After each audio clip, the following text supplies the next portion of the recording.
네, 그러면 2027 블리스 탑7 인서울 편입 설명회 시작하도록 하겠습니다. 이번에 블리스 편입 설명회 진행하기에 앞서 먼저 제 소개부터 먼저 드릴 건데요. 저는 블리스 편입에서 대표를 맡고 있는 핫쌤이라고 합니다. 네, 보통 이제 많이들 궁금해하세요. 저희 블리스라는 게 어떤 뜻인지. 그래서 제가 이번에 아무도 모르시는 것 같아서 제가 좀 설명을 드리면은 Breaking Limits, Inspiring Success. 한계를 부수고 성공을 쟁취하자는 의미입니다. 그래서 아마 아시는 분들은 아시겠지만 저희는 기본적으로 연고대 편입 전문 학원으로 시작을 했습니다.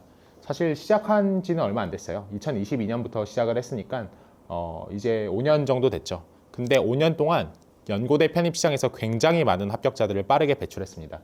보면 10명, 20명, 40명, 60명 이렇게 올라가서 이게 뭔가 딱 끝 뒷자리가 0으로 끝나잖아요. 그래서 이게 약간 뭔가 대충 쓴 숫자가 아닌가라고 이렇게 많이들 생각하시는데 진짜 우연입니다. 진짜 우연히 10명, 20명, 40명, 60명 된 거라서 제가 아까 낮에도 말씀드렸는데 올해는 한 뭐 79, 81 이런 식으로 좀 뒤가 0으로 끝나지 않는 숫자가 나오기를 바라고 있습니다. 그래서 저희가 이제 좀 빠르게 성장한 학원이에요. 사실은 이 강남정도 올해 9월에 오픈했거든요. 그래서 이전까지는 관악에 있었고 그래서 거의 한 5년 만에 그래도 강남의 3개층짜리 학원을 차릴 수 있을 정도로 빠르게 성장하는 학원이다라고 생각을 해주시면 될 것 같습니다.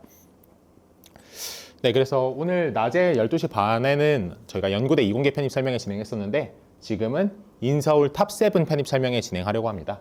탑7과 연고대 편입 성향이 굉장히 다르기 때문에 오늘 좀 잘 들어봐 주셨으면 좋겠고요. 제가 이번에 목차에 대해서 좀 설명을 드리면 우선 제일 처음 편입학 개론, 이제 편입에 대해서 아예 모르고 오신 분들도 계실 수 있기 때문에 편입이 어떤 전형인지에 대해서 좀 설명을 드릴 거고요. 그리고 2026년 편입 리포트 해서 현재 편입 트렌드에 대해서 분석을 해드릴 거고, 그리고 나서 인서울 편입 지원 전략에 대해서 설명을 드릴 거고요. 그리고 블리스와 어떻게 편입을 준비할 수 있는지, 탑7 편입을 준비할 수 있는지에 대해서 설명을 드릴 겁니다. 그 후에는 각 저희 영어 선생님이랑 수학 선생님께서 편입 영어와 편입 수학의 준비 전략에 대해서 말씀드릴 거고요. 마지막에 QA 세션 후에 1대1 컨설팅을 통해서 학생분 편입 지원 전략을 상담을 도와드릴 예정입니다. 온라인으로 진행을 하시는 분들 같은 경우에도 그 카카오톡 채널로 신청을 주시면은 1대1 전화 상담이 가능해요. 그러니까 이제 상담이 필요하시다면은 편하게 1대1 상담 신청해 주시기 바랍니다.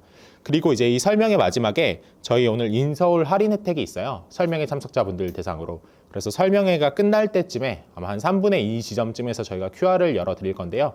해당 QR 촬영하셔서 인서울 설명회 참석자 전용 가격표 받으시면은 할인 혜택 받으실 수 있으니까 꼭 놓치지 말고 받으셨으면 좋겠습니다. 이미 여기 오신 분들은 이미 서면으로 다 받으셨고요.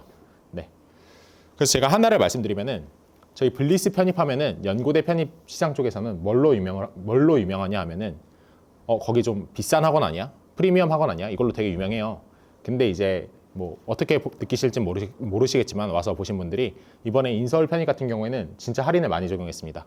거의 한 30-40% 정도 적용을 했거든요. 그래서 연고대 편입 저희 준비하는 학생들이 보면 놀랄 정도로 저희가 할인을 크게 준비를 했는데 그 이유는 저희가 이제 올해 처음으로 탑7반 런칭하면서 어떻게든 학생들 탑7에 수강료와 상관없이 무조건 붙인다라는 진짜 도전자의 마음으로 절실하게 준비를 했기 때문이거든요.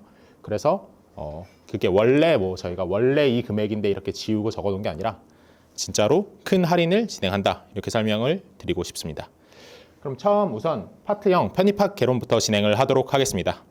네, 다들 잘 들리시죠?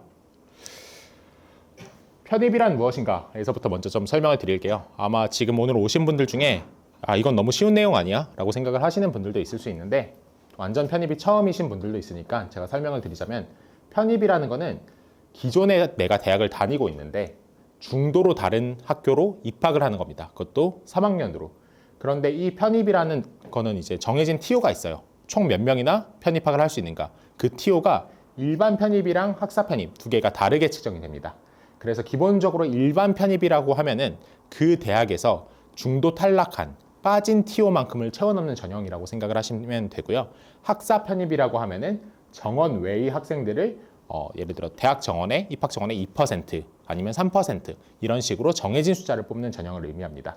그래서 결혼만큼 보충하냐 아니면 정해진 숫자를 보충하냐라는 전형에서 차이가 있고요.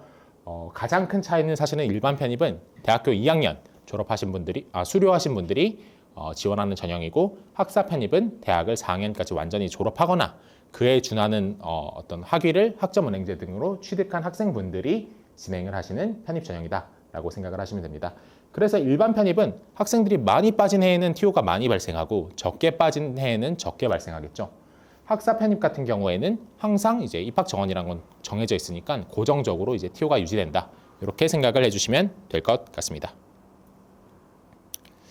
네.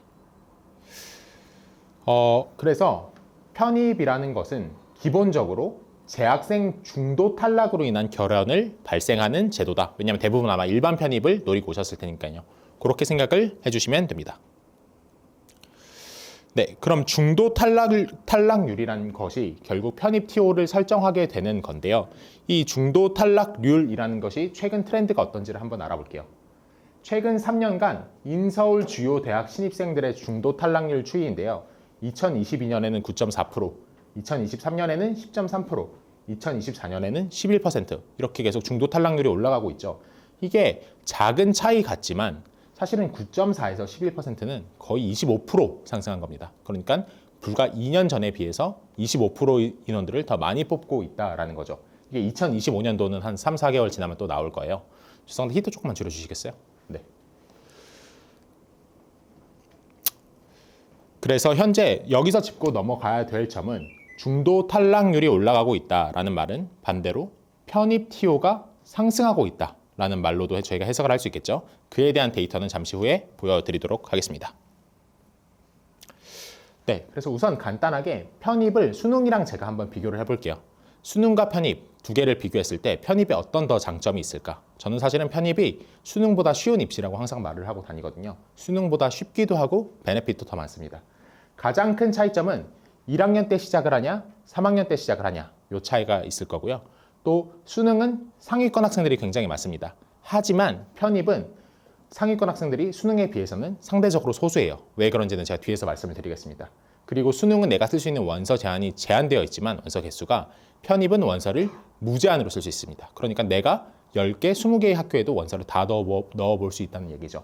그리고 마지막으로 수능은 내가 좋은 대학교를 가기 위해선 모든 과목을 다 잘해야 하지만 편입은 하나 혹은 2개의 과목, 내가 잘하는 과목으로만 도전할 수 있다는 장점이 있습니다. 자, 그럼 제가 방금 수능에서는 왜 상위권이 편입보다 더 많다고 말씀을 드렸냐면, 기본적으로 편입은 대학을 올리기 위한 입시이기 때문입니다. 이게 무슨 말이냐면 내가 중경 외시 편입을 하고 싶어요. 그래서 중앙대를 물론 중경 외시만 하는 사람은 없지만 중경 외시 편입을 한다라고 한다면은 사실은 내 경쟁자들은 전부 중경 외시 이하의 대학의 입결을 가지고 있는 전적대 출신의 학생들일 겁니다. 그렇기 때문에 기본적으로 상위 대학에 있는 학생일수록 편입을 준비할 유인이 떨어지고, 특히 이제 우리가 반에서 1, 2등 하던 학생들 같은 경우에는 편입판에는 거의 없죠. 왜냐하면 그 학생들은 수능으로 이미 대학을 갔고, 편입은 동일한 레벨의 학생들과 치는 것이 아니라 그 대학으로 가고 싶은 하위권 대학의 학생들이 치는 것이기 때문입니다. 그래서 상대적으로 편입은 수능에 비해서 상위권 학생들이 적다는 특징을 가지고 있습니다. 그래서 경쟁자 풀이 소프트하다, 이렇게 좀 정리를 해볼 수 있는 거죠. 치는 과목도 굉장히 다릅니다. 수능 같은 경우에는 내가 이제 인문계든 자연계든 요건 통합된다고 하지만 어쨌든 국영수, 사탐, 과탐 이런 거를 다 잘해야 상위권 대학으로 갈 수 있습니다. 하지만 편입은 수능과 다르게 영어면 영어, 아니면 수학이면 수학, 아니면 영어, 수학 2개다. 이런 식으로 내가 잘하는 과목 1개 혹은 2개로만 시험을 칠 수 있어요. 근데 학생들 중에 그런 학생들 많을 거예요. 나 수학은 좀 하는데 다른 과목을 영 못해서 입시가 좀 아쉬웠어. 아니면 내가 영어는 좀 하는데 다른 과목, 수학이 좀 발목을 잡아서 입시를 좀 잘 못했어. 이런 학생들한테는 요 인서울 편입이라는 게 굉장히 좋은 전형일 수 있다는 거죠. 그래서 일반적으로 인문계 편입이랑 자연계 편입을 고려하는 학생들 같은 경우에는 나눠보면은 선택지가 크게 각각 3개씩 있어요. 내가 문과 학생인데 편입을 하고 싶다라고 한다면은 연세대 상경계나 연고대 인문계 논술, 사회논술이나 영어논술 치는 곳, 혹은 인서울 편입 영어로만 진행하는 인서울 편입이 있을 거고요. 이과 학생들, 자연계 학생들 같은 경우에는 연고대 자연계 있을 거고요. 의대, 약대 이런 메디컬 대학이 있을 거고요. 그리고 인서울 편입 있을 겁니다. 근데 여기서 이제 학생분들이 병행 관련해서 죄송한데 선생님 제가 연고대랑 인서울 둘 다 준비하고 싶은데 그게 가능한가요? 이렇게 물어봐 주시는 학생들이 되게 많아요. 근데 하나로 이 표 하나로 제가 딱 설명을 드리면은 인서울 인문 그러니까 편입 영어를 준비하시는 분들은 연고대 논술과 같이 병행 준비할 수 있습니다. 그 이유는 연고대 논술 혹은 영어 논술 전형은 준비하는 데 걸리는 시간이 굉장히 짧아요. 짧으면 한 달, 두 달 안에도 준비할 수 있는 전형입니다. 반대로 인서울 인문 편입 영어 전형 같은 경우에는 공부해야 되는 시간이 굉장히 많은데요. 그렇기 때문에 대부분의 시간을 인서울 인문에 투자를 하고 한두 달 정도만 연고대 논술을 투자함으로써 병행을 할 수 있는 거죠. 자연계, 이과 학생들 같은 경우에는 상황이 조금 다른데요. 인서울 자연계 같은 경우에는 편입 영어와 편입 수학 혹은 편입 수학을 치기 때문에 연고대 이공계와의 병행은 어렵습니다. 왜냐하면 연고대 이공계는 준비해야 될 게 너무 많아요. 막 물리, 화학, 수학 막 너무 많거든요. 그래서 내가 메인이 인서울 자연계면 연고대 이공계를 준비하는 건 어려워요. 하지만 아까 제가 뭐 인서울 설명회에서 말씀드렸듯이 이공계 설명회에서 말씀드렸듯이 연고대 이공계가 메인인 학생들은 부분적으로 5개 대학, 한양대학교, 경희대학교, 중앙대학교, 이화여자대학교, 시립대학교는 병행이 가능해요. 그렇기 때문에 일방통행이죠. 제한적인 일방통행. 네, 이렇게 제가 간단하게 인서울 편입이란 게 어떻게 진행이 되는지, 어떤 편입인지 정말 기초적인 부분을 알려드렸고요. 그럼 제가 요새 편입 트렌드가 어떻게 변화하는지에 대해서 조금 설명을 드리도록 하겠습니다. 제가 좀 이렇게 장황하게 적어놨는데요. 인서울 편입 TO는 끝없이 날아오르는 중이라고 적었습니다. 근데 이게 비단 저희 블리스에서만 이야기를 하는 게 아니라 대부분의 편입 학원에서도 다 편입 TO가 지금 폭발하고 있다. 이렇게 설명을 많이 하고 있을 거예요. 왜 그렇게 얘기를 하냐? 제가 좀 전에 말씀드렸죠. 이 인서울 편입이라는 거는 편입 TO는 중도 탈락률에 의해서 결정된다고. 그런데 지금 뉴스를 보시면 이거 다 올해 나온 뉴스거든요. 22년 만에 올해 N수생이 최대래요. 근데 N수생이라는 말은 사실은 뭐 재수생, 반수생 다 포함하는 말들이죠. 그렇기 때문에 어떤 대학을 하나를 붙여놓고 준비를 하는 학생들도 굉장히 많습니다. 휴학을 하고 준비를 한다든지. 그렇기 때문에 N수생이 많다는 건 그 원래 다니던 대학의 중도 탈락자가 굉장히 많다는 말과 동일하거든요. 그리고 아까 우리가 수치로도 확인을 했죠. 11%를 이번에 돌파를 한 게. 그렇기 때문에 편입 TO가 N수생이 많다는 말은 편입 TO가 많다라는 것과 동일한 말이라고 보셔도 돼요. 거기에 제가 방금 설명드린 중도 탈락률 같은 경우에도 역대 최다 일반대 중도 탈락 10만 817명 이런 뉴스들 2025년 9월이죠. 지금 각 대학의 중도 탈락률이 최대를 찍고 있습니다. 그 말은 내년에 편입 TO가 굉장히 좋을 거란 뜻이겠죠. 네, 그래서 요거 같은 경우에는 저희가 인서울 주요 대학 연도별 TO를 좀 정리를 해봤는데요. 2024년부터 2026년까지 최근 3개년을 정리해 놓은 자료입니다. 보면은 저희가 서성한, 중경외시, 건동홍숙, 국숭세단 이렇게 준비를 좀 해놨는데요. 3개 대학교 말고는 다 올랐어요. 그죠? 3개 대학교 말고는 편입 TO가 다 올라서 전체적으로 봤을 때는 2026년에는 2025년 대비 12%가 올랐습니다. 2024년이랑 2026년을 비교를 해보면은 거의 한 25% 정도 올랐는데요. 아까 중도 탈락률 올라간 거랑 거의 비슷하다라고 보실 수 있겠죠. 그렇기 때문에 편입 TO는 굉장히 빠르게 올라가고 있다. 이렇게 생각을 해주시면 될 것 같습니다. 네, 그러면은 아까 제가 방금 서성안부터 건동홍수까지만 봤는데요. 뭐 광명상가, 한서삼 뭐 이렇게 쭉 다 보고 뭐 아주대, 인하대까지 다 한번 보면요. 서울여대, 덕성여대 다 보면요. 그래도 거의 비슷하게 올랐습니다. 12%. 심지어 24년이랑 26년 비교하면은 이거는 거의 한 40% 정도 올랐죠. 그래서 사실은 이 낙수 효과라는 게 있어요. 편입이라는 건 중도 탈락이잖아요. 근데 내가 다른 대학으로 편입을 하면 나도 중도 탈락자가 되는 거예요. 그러니까 밑으로 갈수록 편입 TO는 더 효과를 많이 받아요. 내가 뭐 건국대를 다녔는데 내가 중앙대로 편입을 했어요. 그럼 그 중앙대로 편입한 나도 건국대는 그 중도 탈락자가 돼서 편입 TO로 또 채워야 되는 거예요. 그러니까 내려갈수록 편입 TO는 자리가 많아진다. 이렇게 생각을 하시면 됩니다. 이게 편입한의 낙수 효과라고 불러요. 그리고 또 몇 가지 호대가 있는데 이제 의대 정원 확대 이슈는 이제 좀 왔다 갔다 하고 있지만 지금 또 어떻게 될지 좀 오리무중이죠. 근데 어쨌든 간에 이 메디컬 대학이라는 것에 대한 선호 현상 자체는 아직 전혀 줄지가 않았습니다.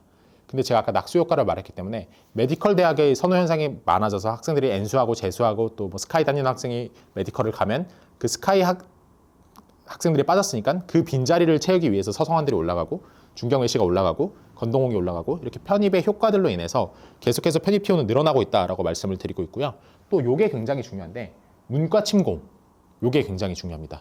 혹시 이제 아마 여기에 문이과 통합 세대이신 분들도 있으실 거고 아마 이제 분리가 되어 있던 세대도 있으실 건데 이제 학부모님들은 잘 모르실 것 같으니까 제가 설명을 조금 해드리면 이제 문이과가 시험이 좀 통합이 됐어요. 저희 때는 문과, 이과, 뭐 수리, 가형, 나형 뭐 이런 게 완전히 구분이 되어 있었잖아요. 근데 이제는 문과 학생들도 이과를 지원할 수 있고 이과 학생들도 문과를 쉽게 지원을 할 수 있기 때문에 사실 이과 학생들이 우리 때는 예를 들면 예를 한번 들어볼게요. 내가 연세대학교 기계공학과를 못 갔다. 그러면 저 때는 연세대학교 기계공학과 못 갔으면은 뭐 한양대학교 기계공학과 갔거든요. 근데 이제는 연세대학교 기계공학과 못 가면 연세대학교 경제학과를 가버려요. 약간 그런 식으로 옆으로 빠지다 보니까 그렇게 옆으로 빠진 이과 애들이 문과로 들어가게 되면 대학 학벌만 보고 문과를 들어가게 되면 걔네들이 다시 입시를 해서 자기들 원하는 대학으로 그 다음에 다시 가버려요. 그것 때문에 중도 탈락률이 굉장히 많이 늘어나고 있거든요. 그래서 이런 것 또한 편입 티오가 늘어나고 있는 주된 어떤 정책적 이유 중에 하나다라고 말씀을 드릴게요.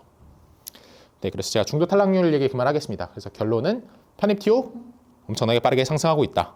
요 말씀을 드리고 싶었고요. 그 중에서 좀 두드러지는 게 쉽게 말하면 이제 편입 티오는 모두가 플러스죠. 전부 다 늘어나고 있는데 제일 많이 편입 티오가 늘어나고 있는 게 이제 의약학, 메디컬 계열이랑 공학 계열이다.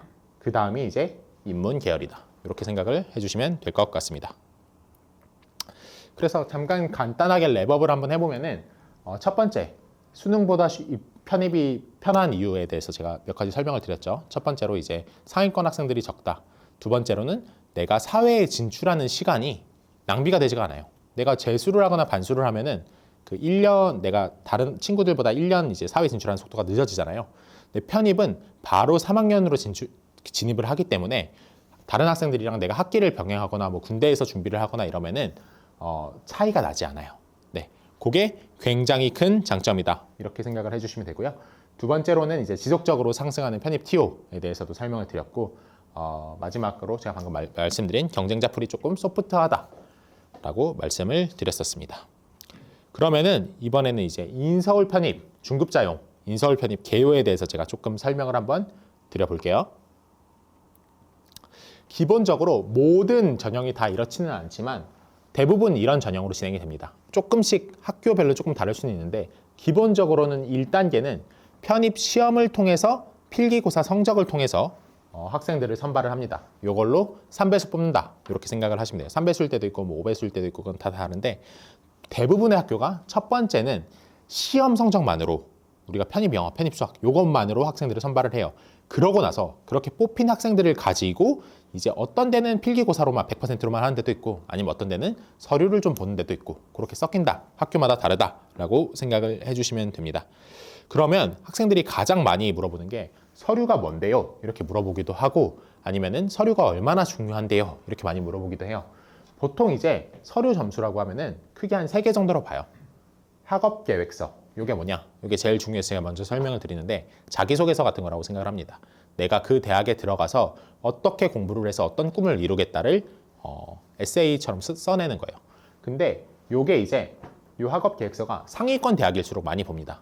오히려 하위권 대학들은 이 학업 계획서를 잘 안 보는데 상위권 대학은 대부분 봐요.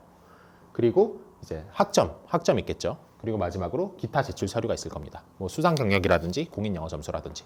근데 이런 것들이 중요하냐라고 한다면은 사실 안 중요해요. 진짜 안 중요합니다. 그러니까 학교마다 비율은 좀 다른데 결국 가장 중요한 건 전공 시험 성적이다.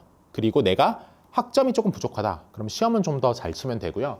뭐 사실 이 수상 경력이나 이런 거는 크게 의미가 없는 편이라고 보시면 됩니다. 그리고 전적대학교, 내가 학교가 어딘데 어디로 편입할 수 있을까요? 이런 질문도 굉장히 많은데 사실은 학점은행제 학생들도 편입에서는 굉장히 많이 성공을 해요. 학점은행제가 성공을 한다는 뜻은 사실은 전적대학교 자체는 큰 의미는 없다라는 말이거든요. 그래서 제가 저희 선생님을 팔아서 죄송한데 가장 좋은 예시입니다. 저희 선생님 편입 영어 선생님인 도현 선생님 같은 경우에는 서강대랑 한양대학교 둘 다 이제 최초로 합격을 하셨는데요. 학점이 2.4였어요. 이거보다 낮은 학생분 혹시 지금 없으시죠? 근데 학점이 2.4여도 서강대나 한양대학교도 최초 합격을 하셨거든요. 전적대가 엄청 높은 학교도 아니었어요. 거기에 기타 제출 서류는 아예 없으셨고요. 다만 뭐 영어를 잘하니까 영어 선생님을 하고 계시겠죠. 그래서 영어 점수를 정말 잘 받으셨습니다. 편입 영어 점수에서. 네, 그래서 서류보다는 필기고사 성적이 더 중요하다는 대표적인 예시로 제가 항상 저희 선생님을 말씀드리는데, 네, 미남이시죠?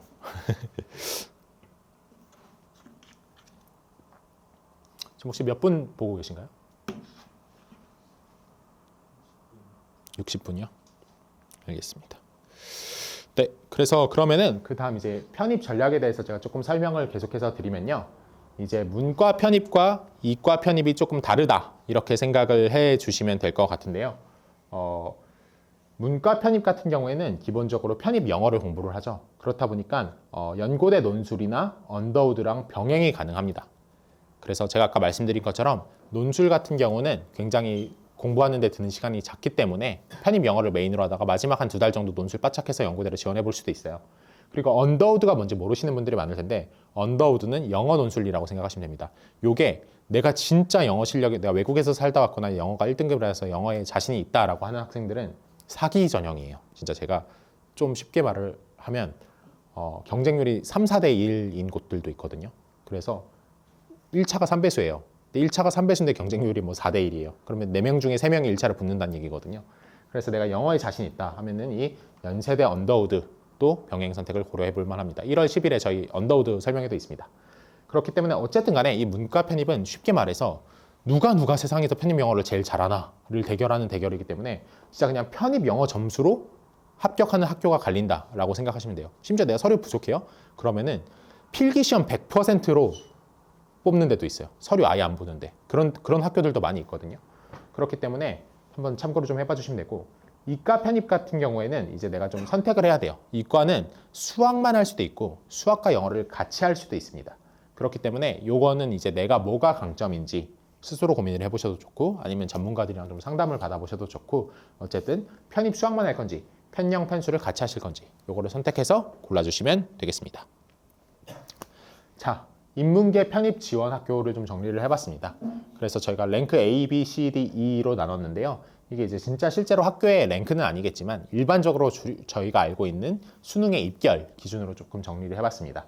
제가 이거를 왜 정리를 했냐면요. 가장 많이 학생분들이 물어봐요. 그래서 영어 이 정도 하면은 내가 어느 학교 붙을 수 있는데요. 이거 제일 많이 물어보는데요. 한 요 정도 생각하시면 됩니다.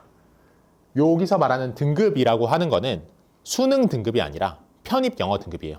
내가 편입 영어 모의고사 쳤을 때 몇 등급 정도 나올까를 생각을 했을 때 요 등급 정도 받으면은 요 학교로 진학을 할 수 있다라고 생각을 하시면 되는데, 사실은 우리 수능으로 치면은 영어 하나만 2등급 받는다고 해서 이 학교들 절대 못 가잖아요. 근데 편입에서는 영어 하나로 2등급을 받으면 요 학교들에 편입을 할 수가 있습니다. 인문계 기준이라고 생각하시면 되고요. 자연계 같은 경우에는 좀 달라요. 자연계, 이공계, 그러니까 이과 학생들 같은 경우에는 전형이 되게 많아요. 영어랑 수학을 동시에 준비할 수도 있고요. 이게 제일 많겠죠. 그리고 수학에 올인할 수도 있습니다. 아니면은 아주 소수지만 이과인데도 편입 영어로만 보는 학교들도 있고, 아니면은 뭐 공인 영어 점수로 보는 데도 있고 뭐 이런데, 사실 저희는 어쨌든 간에 탑7을 지향하잖아요. 저희가 시작이 연고대였고 저희는 최상위권 편입으로 시작을 한 학원이기 때문에 저희는 요 세 전형은 크게 보지 않습니다. 전공 올인 빼고 요게 영어 올인이랑 토익 올인 전형은 자연계에서는 이제 보험적인 전형이다라고 말씀을 드리고, 기본적으로는 영어 앤 수학 동시 준비를 하시거나 수학 올인 전형으로 준비하시는 것을 추천을 드립니다. 그래서 영어랑 수학을 보는 학교들이 제일 많죠. 서강대학교, 성균관대학교, 한국외대, 시립대, 건국대 등등등 이렇게 영어 수학을 보는 학교가 제일 많기 때문에 인서울 이공계 하시는 분들도 대부분 이 편영 플러스 편수 전형으로 준비를 많이 합니다. 그리고 또 그 다음이 이제 수학 원리 전형인데요. 여기 한양대가 영어 플러스 수학에서 수학 원리로 내려오면서 요 수학 원리 전형도 많이 탄탄해졌어요. 심지어 요거는 이제 연고대 편입이랑 같이 병행하시는 분들도 있기 때문에 요 전형도 굉장히 괜찮은 전형입니다. 그래서 이공계 분들은 당연히 영어를 수학에 비해서 조금 더 못하는 경향이 있어요. 그럼에도 불구하고 영어 플러스 수학 전형을 할 경우에는 이제 영어 플러스 수학을 하면 수학 원리도 당연히 같이 지원하는 거잖아요. 그러니까 영어 플러스 수학 하면 이것만 하는 게 아니라 이것 플러스 이것까지 할 수 있는 거죠. 그렇기 때문에 영어 플러스 수학을 1순위로 고려를 한번 해보시고, 근데 내가 영어가 진짜 힘들다라고 한다면 수학 원리까지 생각을 해보시면 됩니다. 이 전공원리, 중앙대랑 이화여대 같은 경우는 물리나 화학이나 생물을 보는 건데요. 요거는 이제 연고대 준비하시는 분들이 같이 많이 준비합니다. 네. 그렇게 하고 넘어가겠습니다. 그래서 이거는 제가 좀 빠르게 넘어갈게요. 편입 수학이랑 편입 영어랑 하나 제가 빼먹었는데 시립대학교만 제가 파란색으로 칠해놨죠. 왜 그러냐면은 시립대학교는 좀 전형이 특이해서 제가 찍어놨는데 1차를 필기시험으로 제가 거의 다 선별한다 그랬잖아요. 근데 시립대학교는 그 공인영어 점수로 뽑아요. 요거 1차를. 그래서 시립대학교는 토익 점수가 굉장히 높은 사람들을 먼저 선별을 한 다음에 그 사람들을 가지고 시험을 치기 때문에 조금 특이한 전형이에요. 그래서 요거는 공인영어 점수가 좀 중요하다. 이렇게 생각을 하시면 되고요. 자연계 편입 같은 경우에는 편수, 편영 이렇게 해서 제가 비율을 정리를 좀 해놨어요. 그러면은 이제 자연계 같은 경우에는 이제 보통 대부분 수학을 좀 더 많이 보거나 아니면 같거나 이렇게 생각을 해주시면 되고요. 상위권 대학들, 서강대, 성균관대, 시립대, 건국대 뭐 이런 학교들은 학업 기획서를 좀 보는 경향이 있죠. 한양대, 중앙대, 경희대, 시립대, 이화여대, 숙명여대 이런 식으로 학업 계획서들을 좀 많이 보는 경향이 있다라고 생각을 해주시면 될 것 같습니다. 네, 이거 제가 천천히 넘겨드리는 게 어차피 나중에 유튜브에 올라갈 건데요. 요거 이제 그냥 제가 유튜브 멈춤해놓고 나중에 편하게 보시면 될 것 같고요. 여기 마지막으로 제가 자연계에서 수올, 영올, 전올, 토익, 올인 이렇게 해가지고 지원할 수 있는 학교들 제가 정리해놨습니다. 여기 없는 거는 전부 다 편입 영어랑 편입 수학 같이 해야 된다는 뜻이에요. 자, 그럼 자연계 편입도 한번 커트라인을 정리를 해봐야겠죠.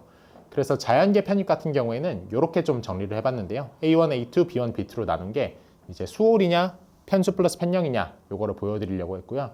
요 정도 등급을 편입해서 편입 내에서, 그러니까 수능 등급이 아니에요. 편입 등급입니다. 편입 등급에서 요 정도 받으시면은 들어갈 수 있다라고 말씀을 드릴 수 있을 것 같습니다.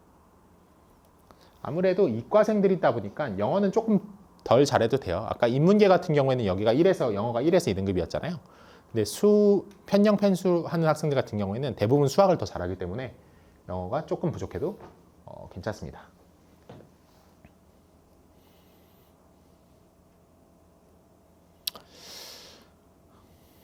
네, 그러면은 다음은 이제 왜 블리스와 탑7을 편입을 준비를 해야 되냐 그래서 설명을 좀 드릴 건데요. 탑7은 이제 인서울 편입에 있어도 가장 높은 곳에 위치해 있는 이제 서성한 중경 외시를 말하죠. 근데 이제 일반적으로 저는 이화여대까지 같이 이야기를 합니다. 그래서 서성한 중경 외시 2를 의미를 하는데요. 근데 이제 저희가 올해 탑7 편입을 런칭을 한다라고 했을 때 다들 왜 하필 탑7이냐고 많이들 물어봐 주셨어요. 근데 이제 저희 블리스 하면은 사실은 연고대 편입에서는 그래도 이제 상당히 유명하다고 생각을 하는데 인서울 편입을 안 하셨다고 생각을 하시는 분들이 많아요. 근데 저희가 인서울 편입을 하고 있었습니다. 그 인서울 편입을 저희가 시원스쿨이라는 곳에서 그쪽에서 이제 저희 쪽이랑 계약을 맺어가지고 저희가 시원스쿨 통해서 인서울 편입을 진행을 하고 있었고 이번에 원래 인서울 편입을 하고 있었으나 이번에 최초로 저희가 자체적으로 진행을 한다라고 생각을 해주시면 될 것 같아요. 그래서 어쨌든 왜 탑7이냐라고 물어봤을 때 이게 이제 블리스가 탑7이라고 탑7 전문으로 런칭을 한 이유는 요 문장을 한번 보시면 될 것 같은데요. 요 문장을 해석을 해보면 달을 향해서 쏴라. 그러면 빗나가도 별에는 도착할 수 있을 것이다. 라는 말이거든요.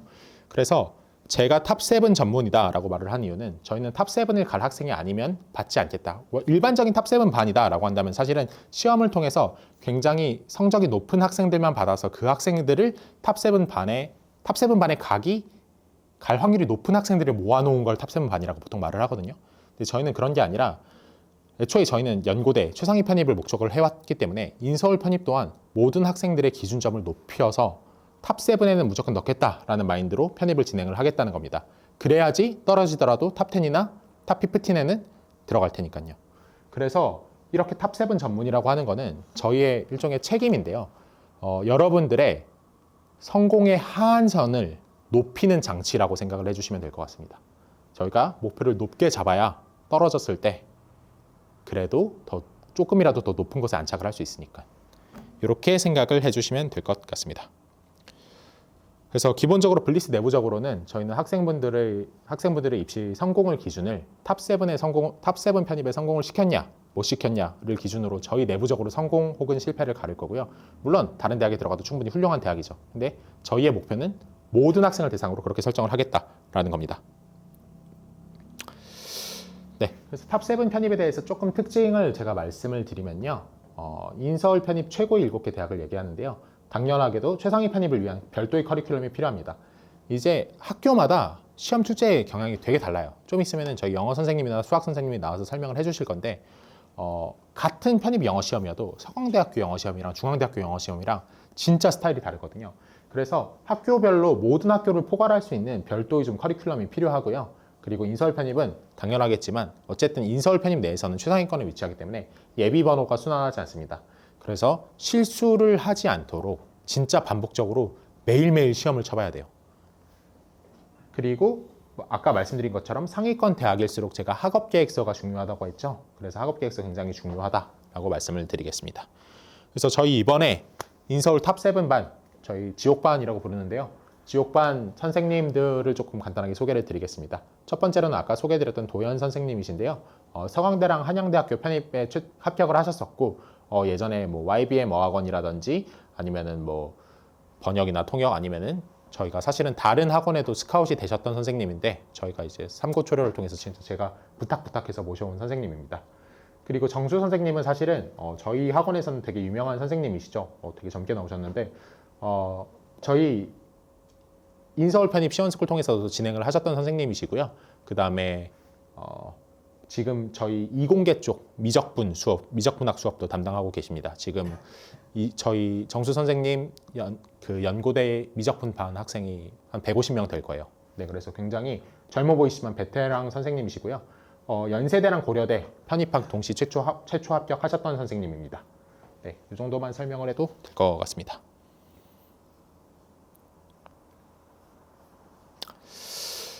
학업계획서가 제가 방금 강조를 좀 드렸었는데 저희 블리스에서는 학업계획서 반 또한 운영이 되고 있고 굉장히 열심히 해드려요. 학업계획서를 제 생각에는 웬만 학원들 중에서 이렇게까지 열심히 해드리는 곳은 없다고 저는 생각을 하는데 모든 대학에 대한 학업계획서 첨삭을 별도 첨삭으로 여러 번씩 진행을 해드리고 있으니까 참고해 주시면 좋을 것 같습니다. 그러면 이제 탑7 편입에 대해서 저희랑 같이 만약에 수업을 진행을 한다면은 저희는 각 학생분의 가용 가능한 시간이랑 베이스를 가지고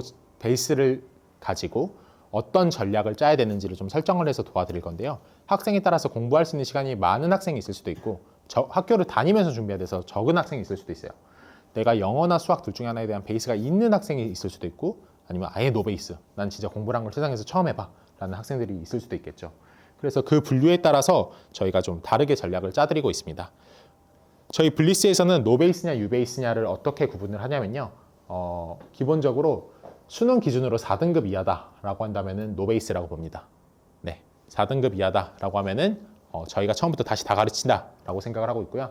만약에 수능 기준으로 영어든 수학이든 1에서 3등급 정도는 나와요. 그러면 저는 유베이스라고 봅니다. 네, 영어랑 수학이랑 공통이고요. 그 다음에 이제 영어랑 수학 조금 떼서 보자면, 근데 내가 이제 수능 때는 못했는데 그 뒤로 영어 공부 좀 했다. 그래서 토익이 800점 이상 나온다. 그럼 또 그것도 유베이스로 봅니다. 혹은 대학 수업에서 내가 대학교를 어쨌든 이공계로 가서 고등학교 때 공부 좀 안 했지만 대학교 가서 뭐 미적분학이나 선대나 공수 이런 거 좀 들어봤다 라고 한다면 사실 그것도 베이스가 있는 거죠. 네, 그렇게 좀 생각을 해주시면 되고, 그래서 전적대 학과 같은 경우도 어떤 학과를 내가 나왔냐가 그 학생의 베이스가 있냐 없냐를 설정하는 데 조금 중요한 요소라고 생각을 하시면 될 것 같습니다. 가용 가능한 시간은요, 저희는 이제 진짜로 학교를 다니냐 아니면은 휴학을 했냐로 이제 병행, 휴학, 유형을 나누지는 않고요. 왜냐하면 내가 회사를 다닐 수도 있고 내가 군대를 갔을 수도 있고 사람마다 상황은 다른 거잖아요. 그래서 평일 기준으로 평일에 3시간 이상, 주말에 6시간 이상 공부할 수 있다라고 한다면은 저희는 학기 병행을 한 학생 유형이다라고 봅니다. 뭐 3시간도 안 한다 그러면 안 돼요. 편입할 거면 하루에 3시간을 해야 됩니다. 그래서 평일 3시간, 주말 6시간 이상 할 수 있다라고 보면 시간이 조금 부족한 학기 병행 유형이라고 보고요. 매일매일 6시간 이상, 평일이고 주말이고 매일매일 내가 6시간 이상은 공부할 수 있다라고 한다면은 휴학 유형으로 봅니다.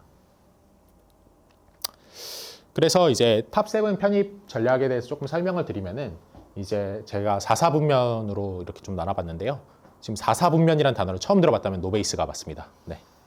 어쨌든 간에 하나씩 좀 한 분면씩 보면은 내가 휴학도 했고 휴학 유형입니다. 하루에 6시간 이상씩 매일매일 공부를 할 수 있는데 노베이스다. 그러면은 사실은 내가 가진 건 없지만 시간 부자인 거예요. 그런 학생들은 이제 종합반 제가 조금 있으면 설명을 드릴 건데 이게 뭐냐면 저희 학원에서 제가 한 페이지 살짝만 보여드릴게요. 저희가 야심차게 준비를 했거든요. 그래서 지옥반이라는 걸 오픈을 합니다. 그래서 사실은 저희가 한 번도 연고대반에서는 저희가 지금 연고대반 클래스 그래도 한 7, 8개 운영하고 있는데 연고대반에서는 지옥반이라는 걸 해본 적 없어요. 다 단과로 진행을 합니다. 근데 저희 이번 탑7 반은 그냥 시작부터 끝까지 탑7 넣을 때까지 진짜로 굴린다라는 생각으로 지옥반 운영을 하는 거라서 어쨌든 지옥반을 통한 집중 관리가 필요하죠. 왜냐하면은 뭐 또 베이스가 없으니까요. 공부를 해야 될 게 굉장히 많을 겁니다. 그런데 그렇고요. 그리고 이제 근데 내가 시간이 많은데 베이스가 있어요. 그러면은 사실은 이게 제일 좋은 조건이죠. 죄송합니다. 이게 제일 좋은 조건이죠. 그래서 어쨌든 시간도 많고 내가 베이스도 있는 거잖아요. 그러면 그냥 하고 싶은 대로 해도 돼요. 지옥반 하셔도 되고요. 뭐 시간이 많으니까 지옥반을 할 수 있겠죠. 지옥반은 시간이 없는 사람들은 못 해요. 근데 시간이 많으니까 지옥반은 할 수 있을 거고 아니면은 근데 내가 베이스가 많아서 그렇게까지 안 해도 될 것 같다라고 한다면 온라인 코어반이라고 있어요. 저희가 이제 온라인으로 수업 제공해드리고 온라인으로 질의응답 받아드리고 이렇게 집에서도 공부하실 수 있게 만들어 드리는 거거든요. 그거 선택하시면 되고요. 또 베이스가 있는데 학기를 병행하고 있어. 그러면은 내가 이제 시작점은 좀 높은데 시간이 별로 없는 학생들이죠. 그리고 이런 학생들 같은 경우에는 온라인 코어반 관리반밖에 이제 할 수 있는 게 없죠. 근데 만약에 내가 한 학기만 다니고 한 학기 휴학할 수 있으면은 그 지옥반 다니는 것도 괜찮아요. 한 학기라도 아니면 여름방학만이라도. 네, 그래도 어쨌든 간에 학기를 병행을 하면은 지옥반은 쉽지는 않기 때문에 온라인 코어반 추천드리고요. 이게 이제 제일 안 좋은 케이스죠. 시간도 없고 공부해놓은 것도 없어. 그러면 이제 쉽지 않아요. 근데 이제 그러면은 사실은 탑7 목표로만 놓고 본다면 시간도 없고 공부도 안 돼 있어. 그럼 탑7 노리는 건 사실 쉽지 않아요. 그래서 그냥 학기를 최대한 하시면서 공부를 하시다가 어느 순간 휴학을 하고 저희랑 같이 한번 이렇게 지옥반을 통한 집중 관리로 한번 진행을 한번 해보시면 좋을 것 같아요. 그래서 이제 소개를 좀 드리면은 저희가 만든 블리스 지옥반이라는 건데요. 제가 처음에 이거 지옥반이라는 네이밍을 제가 했는데 직원들이 이거 괜찮겠냐? 이거 너무 부정적이다 이미지가 그렇게 생각을 했어요. 근데 이제 제가 여기 적어놨는데 탑7으로 탈출하는 블리스만의 특별반입니다. 그래서 좀 있으면 시간표 보여드릴 건데 아침에 저희 학원 여기 2층이나 4층 보셨나요 혹시? 3층만 보셨나요? 2층 되게 예쁘게 잘 돼 있어요. 2층에 로비에 저희가 학원답게 카페처럼 2층을 꾸며놨거든요. 근데 4층을 가보시면은 이제 백생 공간이 있어요. 이게 독서실 쫙쫙쫙 깔려 있는 학생분들한테 익숙한 거기에 그 학생분들 이제 매일매일 월화수목금 이렇게 등교시켜가지고 밤까지 이제 학교할 때까지 이제 저희 못 나가는 반이거든요. 예, 그래서 이렇게 블리스 지옥반 합격하는 그 순간까지 이거 실제 저희 학원 독서실 위에 4층에 깔려 있는 건데 이렇게 관리를 해드린다라는 이야기입니다. 그래서 갑자기 이제 배경 색깔이 바뀌었죠. 원래 흰색이 예뻤는데 빨간색이 검은색으로. 그래서 이렇게 수업 구성할 거고요. 그래서 학생분들은 아침 9시 반, 9시 이때쯤부터 등교하셔서 밤 10시 반까지 이렇게 계속 공부를 하시게 되고요. 예, 여기 보시면 막 강제 자습 뭐 이런 것들 막 있잖아요. 그래서 딱 오시면은 아침에 출석하시자마자 영어 단어 시험 볼 거예요. 그래서 오자마자 영어 단어 시험 보고 그거 내고 자습하고 수업 듣고 자습하고 수업 듣고 여기서 시험 떨어진 애들은 단어 재시험 보고 또 매주 금요일에 일주일 동안 배운 내용으로 테스트 세션 보고 이렇게 진행을 한다라고 생각을 하시면 돼서 그냥 그 예전에 뭐 어디 그런 시골의 기숙학원 이런 게 강남에 생겼다고 생각하시면 돼요. 그래서 어떻게든 저희가 간절합니다. 그래서 저희 이번에 탑7 다 붙일 거고 저희가 연고대에서 그래도 빠르게 명성을 많이 쌓아왔어요. 근데 그걸 괜히 인서울편이 와서 잃고 싶지 않기 때문에 그 명성 그대로 갈 수 있도록 빡세게 관리를 할 예정입니다. 네, 그래서 여기 보면은 제가 너무 또 강한 얘기만 하는 것 같아서 좀 간단하게만 말씀드리겠어요. 그냥 맨날 테스트 본다는 얘기입니다. 맨날 테스트 보고 테스트 합격 커트 못 넘으면 재시험 보고 이렇게 진행을 하겠다라는 말씀 드리겠습니다. 네. 그래서 저희 상담 같은 경우도 이제 선생님께서 학생분들 그래도 2주에 한 번씩은 계속 공부 잘하고 있나 담임 선생님들이, 그러니까 아까 말씀드린 뭐 도연 선생님이라든지 정수 선생님이 확인을 해주신다는 얘기고요. 그 다음에 이제 저희가 이야기하는 MBTI는 여러분들이 아는 MBTI랑은 좀 달라요. 그래서 맨투맨 블리스 티칭 인터랙션이라고 이제 학생분들 한 명 한 명씩 저희가 이제 취향 파악해서 원하는 공부 플랜 만들어 드리겠다라는 이야기입니다. 네. 그래서 저희 다음은 다들 태블릿으로 뭔가를 막 클릭하고 있잖아요. 그게 이제 보여드린 체크리스트라는 건데요. 이런 식으로 구성이 되어 있어요. 이거 사실 증명됐어요, 요거. 왜냐면은 저희가 연고대 편입판에서 5년 만에 합격자 그래도 이렇게 70명, 80명씩 내온 게 요거가 전 제일 크다고 생각을 하거든요. 이게 뭐냐면 매 주마다 이제 학생분들이 수업은 뭘 들어야 되는지, 복습은 어떻게 해야 되는지, 문제풀이는 어떻게 해야 되는지, 정리는 어떻게 해야 되는지, 예습, 복습, 과제, 퀴즈 이런 것들을 매주 저희가 정리를 해서 드려요. 근데 이게 이제 태블릿으로 이제 노션으로 진행을 하거든요. 그래서 노션을 아시는 분도 있고 모르시는 분도 있겠지만 그 태블릿으로 공부하기 진짜 편해요. 그냥 딱 누르면은 수업 자료 딱 나오고, 딱 누르면은 뭐 과제 뭐 해야 되는지, 퀴즈 제출하는 링크, 뭐 하는 링크 이런 것들이 다 나오기 때문에 그냥 그 학생분들이 공부를 할 수 있도록 스터디 플랜이 되게 잘 밀어붙여 준다라고 생각을 하시면 됩니다. 그래서 이게 이번에 편입 영어 지금 다들 하나씩 들고 계시죠? 그래서 그 체크리스트가 이런 식으로 진행이 된다라고 생각을 하셔서 체크하면서 내가 안 해놓은 거 없이 빠짐없이 공부할 수 있도록 진행을 하시면 되고요. 그리고 이제 지옥반 얘기만 너무 한 것 같은데, 이 지옥반보다 조금 약한 온라인 코어 관리반이라는 게 있습니다. 이제 대부분의 학기 병행 학생분들께 추천을 드리는 건데요. 요거는 이제 수업 수강 자체는 자유롭게 하셔야 돼요. 왜냐면 학교를 다니시는데 저희는 이제 뭐 오전에도 수업하고 저녁에도 수업하고 이렇기 때문에 그걸 따라가지는 못하기 때문에 학생분들이 시간이 많은 주말이나 아니면 뭐 학교 다니면서 중간중간에 뭐 쉬는 시간이나 이럴 때 알아서 수업은 들어주셔야 되는데, 대신에 테스트 같은 건 다 똑같이 제공을 해드려요. 그리고 공부를 하시다가 선생님들한테 상담이 필요하면 상담 같은 경우도 다 받아드리고, 그리고 1대1 카카오톡 질의응답 시스템도 있어서 카톡 질의응답 같은 것도 바로바로 다 돼요. 그러니까 보통 온라인으로 공부를 하면은 뭐 네이버 카페나 아니면 질문 게시판이나 이런 거 만들어 놓고 학생들한테 거기 질문 올리라고 하거든요. 그 질문 게시판에 들어가서 질문 쓰고 작성하고 나중에 다시 들어가서 그거 댓글 뭐라고 달렸나 보고 이런 거 아무도 안 해요. 근데 저희는 그냥 선생님들이랑 카톡 1대1로 연결해 드려요. 그래서 내가 공부하다 모르겠으면 선생님한테 카톡 바로 보내면 돼요. 그러면은 뭐 수학 같은 경우는 선생님이 문제 푸는 거 태블릿으로 녹화해서 보내주시기도 하고, 뭐 영어 같은 경우는 설명을 잘 해주시기도 하고, 이런 것들이 예정이 되어 있어서 참고를 하시면 될 것 같습니다. 네. 그래서 저희 개강 같은 경우는 이제 1월 26일 개강이 진행이 예정이 되어 있고요. 수업은 이곳에서 진행을 합니다. 저희가 강의실이 총 3개가 있거든요. 그래서 여기서 강의 진행한다라고 생각을 하시면 됩니다. 그럼 이후에는 지금은 조금 편하게 들으셨지만 약간 지루할 수도 있지만 되게 중요한 내용이에요. 그래서 편입 영어와 편입 수학이 어떤 시험인데에 대해서 저희 선생님들께서 설명을 해주실 거거든요. 그래서 저희 선생님들 모시고 한번 좀 들어보도록 하겠습니다. 네. 그러면은 우선 저희 편입 영어 선생님이신 도연 선생님께서 알려드리도록 하겠습니다. 네, 그럼 시작해 보도록 하겠습니다. 일단 오셔서 너무 반갑고, 저는 이제 2017년 탑7 편입 영어 이제 오리엔테이션을 진행할 텐데 한 15분에서 20분 정도 진행할 거고, 좀 지루한 부분도 있겠지만 결국은 여러분 공부하러 오신 거니까 뭐 앞에 내용보다는 사실 여기 있는 내용이 훨씬 더 중요한 내용이에요. 왜냐하면 공부 어떻게 할지 봐야 되기 때문에. 그래서 일단 저랑 구면이죠. 앞에서 몇 번 소개가 나왔고 그 2.42의 주인공이 바로 저입니다. 그래서 좀 부끄럽지만 바로 시작해 보도록 하겠습니다. 일단 저는 여러분하고 동일하게 편입을 또 경험했고 편입에 합격한, 그래서 편입 경력인 이제 강사입니다. 제가 지금 앞에 합격증을 2개 띄워놨는데 제가 한양대랑 서강대를 둘 다 최초 합을 했어요. 근데 좀 특이점은 2개 같은 연도에 본 게 아니라 뭐 이때 따로 해서 다른 연도에 합격을 했습니다. 그래서 한양대 같은 경우는 사회학과를 제가 40대 1 경쟁률로 최초 합을 했고, 서강대는 경제학과를 한 24대 1 정도 경쟁률로 합격을 했습니다.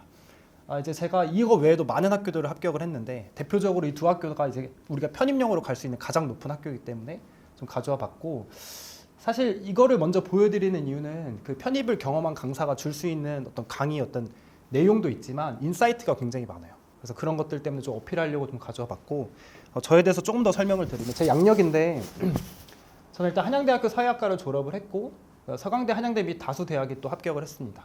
그리고 연세대학교에서 영어 지도 자격증인 테소를 수료를 했고 제가 올해는 편입 경력이 9년 차예요. 작년이 이제 8년이 됐고 인서울 편입 합격생을 100명 이상 배출을 당연히 했고 지금은 블리스 편입에서 이제 영어를 맡고 있습니다. 좀 특이점으로는 제가 번역 활동도 했었는데 번역도 좀 진행을 하고 있었습니다. 그래서 이렇게 보시면은 이제 여러분이 여기서 확인할 수 있는 거는 이 사람이 편입 경험이 있고 또 나에게 줄 수 있는 영어 지식이 있겠구나라고 보시면 될 것 같아요.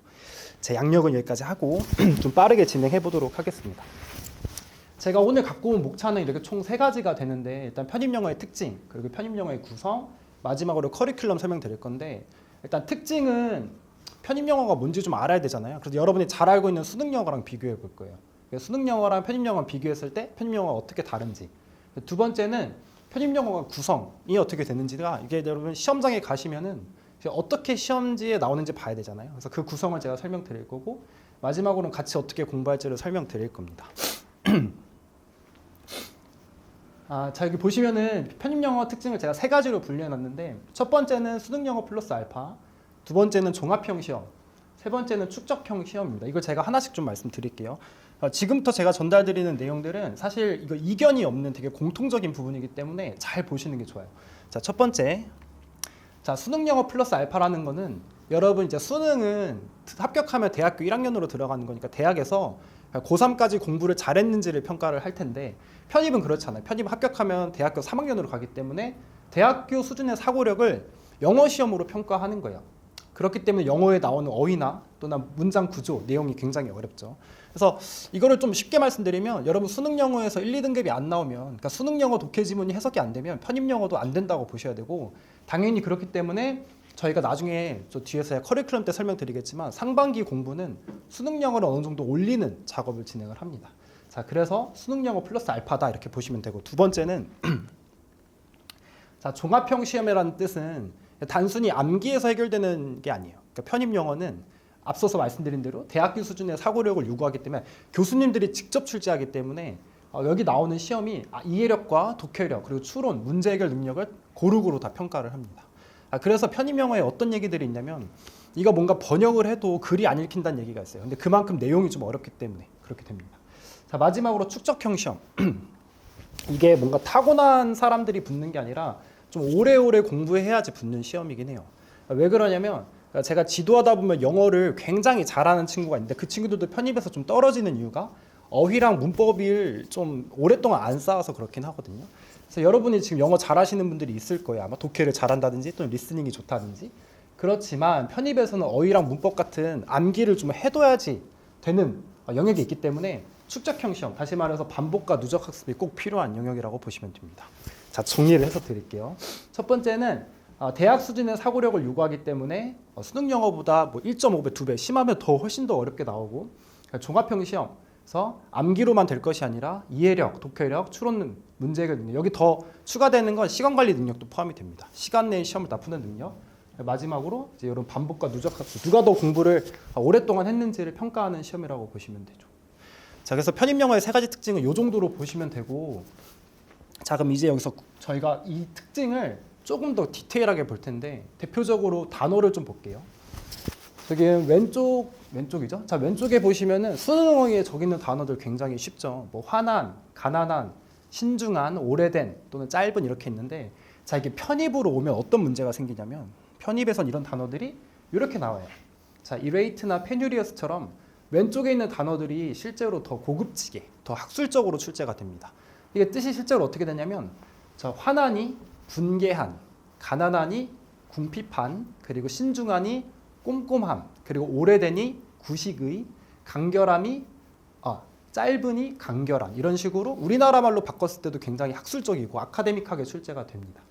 그래서 여러분이 편입이 가장 어려운 이유는 이런 식으로 어휘가 중고등학교의 기본 어휘에서 편입에서는 훨씬 더 어려운 어휘들로 출제가 되는 거죠.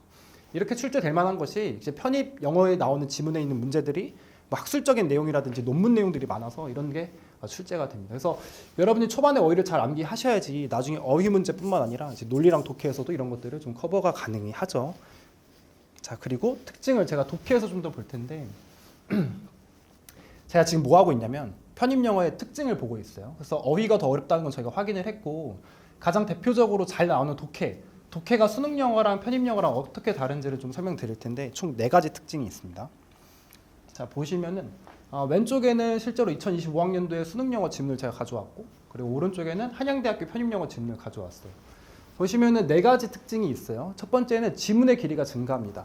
그 수능 영어 독해는 그 약간 함부로 낼 수 없잖아요. 딱 정해진 틀이 있고 규격이 있기 때문에. 근데 편입은 좀 애석하게도 교수님들이 재량껏 낼 수 있어요. 그러다 보니까 난이도도 엄청 올릴 수 있고 지문의 길이도 무한정 늘릴 수 있기 때문에 심한 경우에는 수능 독해 지문보다 2배나 3배 정도 더 어려운 경우도 실제로 있습니다. 자, 첫 번째, 지문의 길이가 증가하고 자, 두 번째는 테크니컬한 부분인데 이 안에 있는 어휘나 구문 난이도가 심화가 됩니다. 그러니까 수능 독해에서는 어휘가 어려우면 아래 이렇게 단어를 써주잖아요. 하지만 편입에는 그런 게 없이 그냥 어렵게 출제가 되죠. 그래서 이번에 이 어휘와 구문의 난이도 심화 때문에 해석이 좀 어렵게 되고 자, 제가 제일 걱정하는 부분은 이제 3번인데 소재랑 주제의 난이도가 심화가 됩니다. 그러니까 수능에서는 너무 어려운 소재나 너무 어려운 주제를 내면은 이제 좀 일이 나죠, 큰일이. 근데 편입에선 그럴 일이 없기 때문에 교수님들이 출제하실 때 소재나 주제를 마음껏 정말 어렵게 출제를 하세요. 본인들이 연구하는 주제도 내시긴 합니다. 그래서 여러분이 이 1, 2, 3번 지문의 길이가 증가하고 그리고 어휘랑 구문의 난이도가 심화가 되고 그리고 소재랑 주제 난이도가 심화된다. 그래서 이 3가지가 복합적으로 얽히면서 최종적으로 시간 압박의 문제가 생겨요. 제가 수능 영어를 지도하다 보면은 이제 1, 2등급 친구들이 수능 영어에서 시간이 부족한 경우는 잘 없는데 편입 영어 좀 재밌는 게 정말 잘한다는 친구들도 실제 시험장 가면은 시간이 부족한 경우가 꽤 많습니다. 자, 그런 이유가 당연하게도 지문의 길이가 길고 그리고 어휘, 구문, 소재, 주제 이런 것들이 다 심화되기 때문에 최종적으로 시간 압박을 굉장히 많이 느끼는 시험이 됩니다.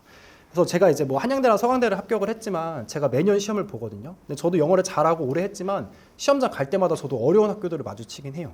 그래서 제가 사실 지난주에는 건대를 보고 왔고 오늘은 어제 낮에 성균관대를 보고 왔어요. 근데 보는 저도 시간 내에 겨우 풀고 나왔거든요.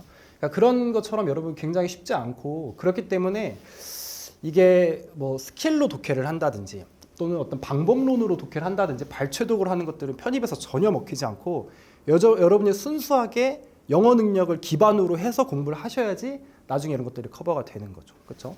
왜냐하면 시험장 가면 이런 지문이 1개 있는 게 아니라 12개, 15개 있기 때문에 이런 것들을 어떤 단순 스킬로 풀 수 없어요. 그렇기 때문에 이런 것들을 유념하셔서 뒤에 공부하는 부분 제가 좀 더 설명드리도록 하겠습니다. 자, 좀 빠르다 보니까 한번 좀 요약해서 말씀드릴게요.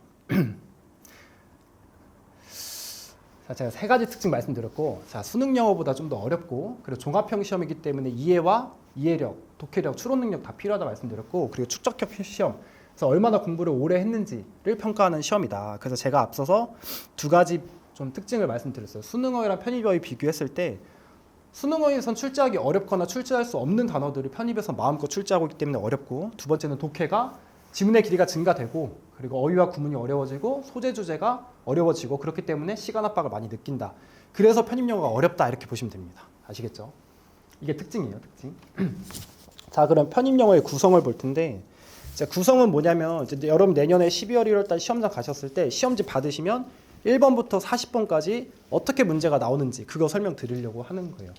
첫 번째는 어휘, 두 번째는 문법, 세 번째 논리, 네 번째 독해인데 일단 편입은 학교마다 별도로 문제를 출제하고 있기 때문에 정해진 규격은 없지만 일반적으로 60분에 40문제를 출제하고 있고 비중은 이렇게 됩니다.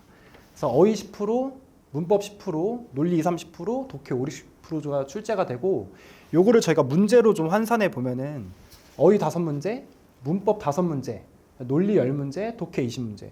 그러니까 독해 20문제니까 한 지문이 12개에서 15개 정도 나온다 보시면 돼요.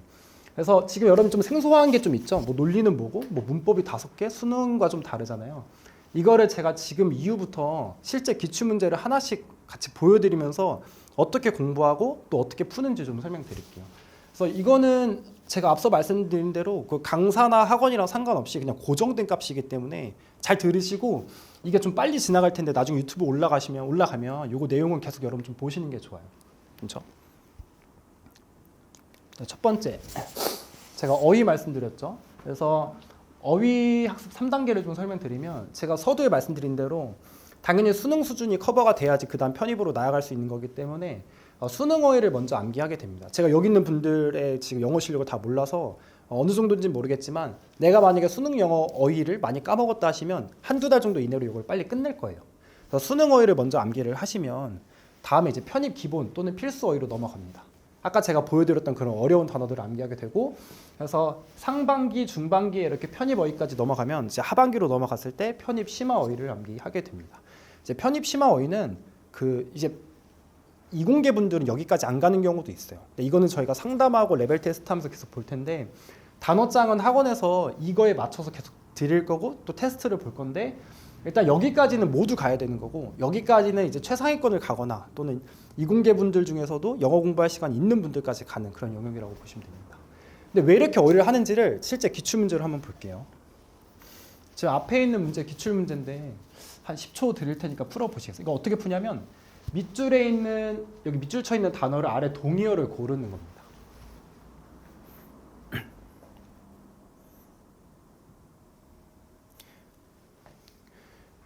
한번 보셨나요? 그 편입 시험장 가면은 1번부터 한 5번까지가 이런 문제가 나와요. 그래서 문장이 주어지고 어떤 문장 이 문장에서 어떤 단어의 밑줄이 그어져 있으면 위에 문제에 뭐라 써 있냐면 밑줄 친 단어와 가장 유사한 단어를 고르시오라고 출제가 되고 그럼 여러분이 이 밑줄 단어를 일단 첫 번째 아셔야겠죠?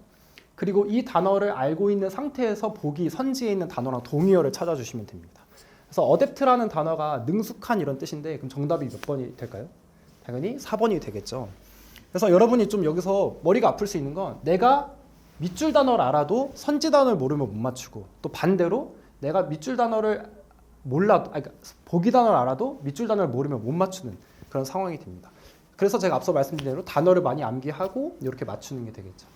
그래서 어휘 문제는 이 문장을 전체를 해석하지 않고 단어를 알면 바로 이렇게 찍어서 맞추는 형태가 됩니다. 그렇죠? 그래서 어휘 문제는 이렇게 나온다. 그래서 앞서 말씀드린 대로 40문제 중에 보통 5문제가 이렇게 출제가 되고 학교마다 차이가 약간 있지만 거의 대다수의 학교가 동의어를 묻는 그런 시험으로 출제가 되죠. 그리고 저희는 더 나아가서 어댑트나 스킬풀 같은 이런 단어의 이 유능한, 능숙한의 동의어군이 있어요. 뭐 어드로이트나 프로피션트 같은 이런 단어들 보시면 다 능숙한 뜻입니다. 사전적 정의는 약간씩 다를 수 있겠지만 동의어로 묶이는 단어들을 여러분이 계열수가 늘어가면서 점점 쌓아가는 방식으로 공부하시게 되는 거예요. 여러분 나중에 그래서 9월, 12월 정도 됐을 때는 어떤 단어를 딱 말하면 그 동의어가 몇 개 쭈루룩 나올 수 있는 그렇게 공부를 하시는 거가 되겠죠. 그리고 어휘는 제가 뒷부분에서도 강조하겠지만 이 어휘 문제만을 맞추기 위해서 암기하는 게 아니라 독해, 논리, 심지어 문법에서도 어휘가 중요하기 때문에 암기를 하게 됩니다. 그렇죠? 자, 그래서 어휘는 이 정도 하고 문법으로 넘어가 보면 그 문법은 이름 자체가 법이잖아요. 그러니까 규칙이 있기 때문에 당연히 이론 학습을 하게 됩니다. 근데 제가 지향하는 이론 학습은 너무 두꺼운 책을 보지 않을 거고 아주 짧고 간단한 책으로 이론 학습을 빠르게 맞춰서 단권화를 진행할 거예요. 단권화를 진행한 다음에는 이제 중반기 정도, 한 4월에서 7월 정도 사이에는 자주 나오는 패턴이 있습니다. 뭐 수일치라든지 시제 같은 것들 또는 가정법 이런 자주 나오는 것들을 문법 패턴 100이라는 100개의 패턴으로 묶어서 학습을 할 겁니다. 그러니까 문법을 제가 약간 문포자 출신이긴 한데 뭐 지금은 잘해요. 지금 굉장히 잘하는데 문법을 제가 왜 그렇게 포기했었나 생각해 보면은 너무 많은 이론들과 너무 예외 조항들이 많았어요. 근데 그런 것들이 지금 와서 돌이켜 보면은 그렇게 약간 계란 노른자가 있으면 노른자부터 공략을 해야 되는데 너무 흰자를 우리가 하다 보니까 제가 포기했던 것 같은데 그걸 생각해 보면은 그럼 노른자부터 공부를 해야겠다. 그런 의미에서 이 문법 패턴 100은 노른자 공부하는 거예요. 계란 노른자. 물론 요거 끝나면 흰자도 우리가 건들긴 할 겁니다.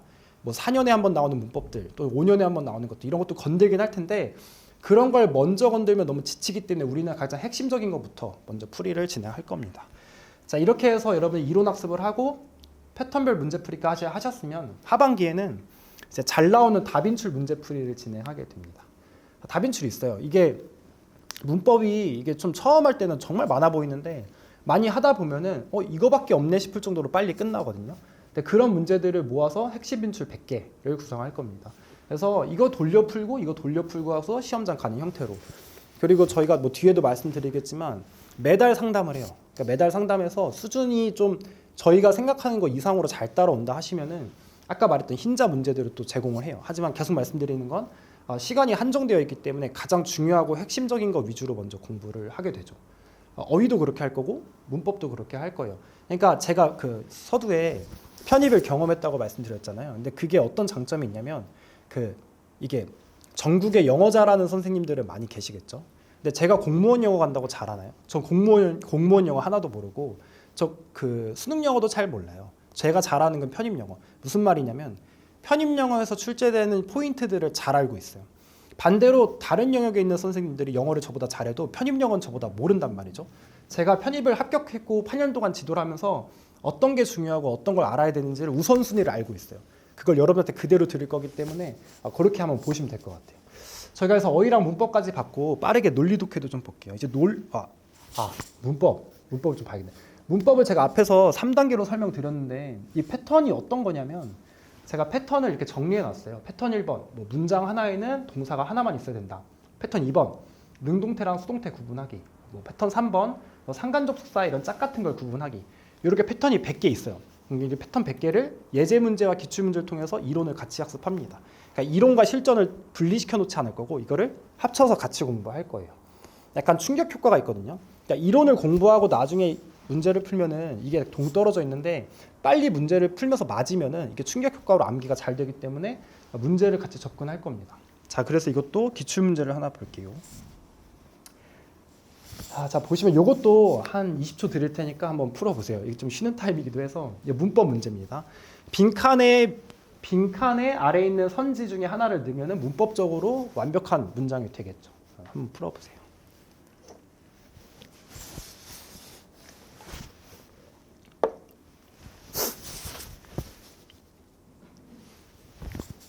풀어보셨나요? 일단 여러분 문법도 해석을 해야 돼요. 문법을 해석 안 한다는 분들이 계시는데 제가 주제 파악, 소재 파악하라는 게 아니라 말이 되는지 정도는 해석해 봐야 됩니다. 자, 메리가 요구했다. 대절이야를 요구했다. 그가 그녀를 좀 그만 괴롭히라고. 자, 스탑이 있기 때문에 그만 괴롭히라고 요구를 했대요. 자, 그럼 우리가 이걸 풀어볼 때 어떻게 풀어볼 수 있냐면 우리의 기본 문법 지식을 사용해 볼게요. 자, 우리 주절하고 지금 종속절이 나눠져 있는데 주절의 동사가 디맨디드로 과거 동사니까 빈칸에 그런 스탑드 똑같이 시제를 맞춰서 과거 쓰는 3번이 좋지 않을까라고 생각할 수 있고 두 번째는 히가 3인칭 단수니까 스위치 맞춰서 스탑스가 좋지 않을까 생각할 수 있어요. 이렇게 푸신 분들은 아쉽지만 다 틀리셨어요. 왜냐하면 1번이 정답이 됩니다. 자, 그러면 이제 여러분 고민이 시작돼요. 내가 알던 문법 내용들과 좀 다르죠. 그럼 이걸 우리가 패턴으로 공부할 겁니다. 자, 보시면 디맨드 동사의 뜻이 요구하다라는 뜻인데 자, 주장, 제안, 요구, 명령 등의 동사가 저렇게 주절에 오면 대절 이하에는 should가 생략되고 동사 원형을 써야 하는 문법 규칙이 있어요. 자, 이걸 여러분 지금 공부하셨고 그러면 다음번에 여러분이 시험장에서 이 문제를 마주치셨을 때 바로 1번으로 갈 수 있죠. 디맨드 동사, 요구 동사. 그럼 대절 뒤에 should 생략되고 동사 원형 오네. 그럼 1번 이렇게 맞추는 거죠.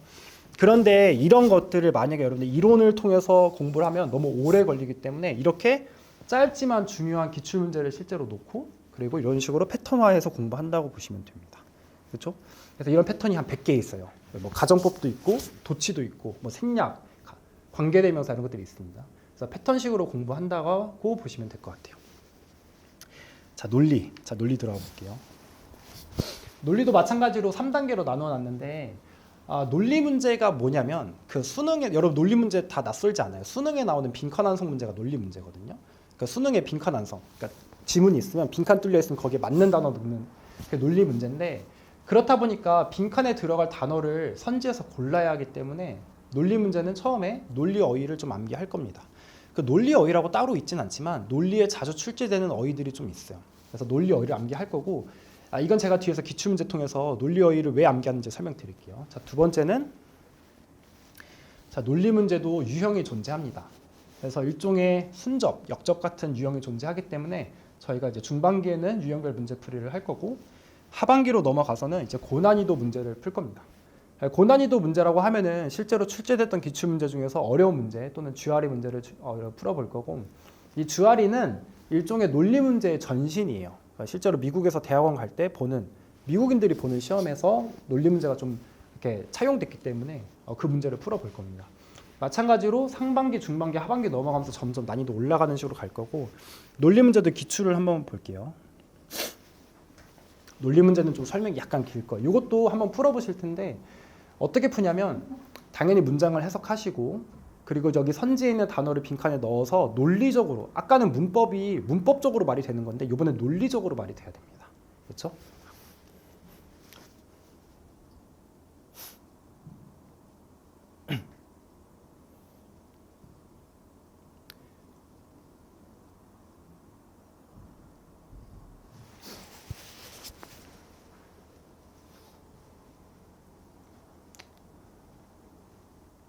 자, 같이 보시면 그 논리 문제는 출제 비중도 좀 높고 그리고 실제로 고득점 그리고 상위권 대학 가는데 가장 중요한 게 논리 문제긴 해요.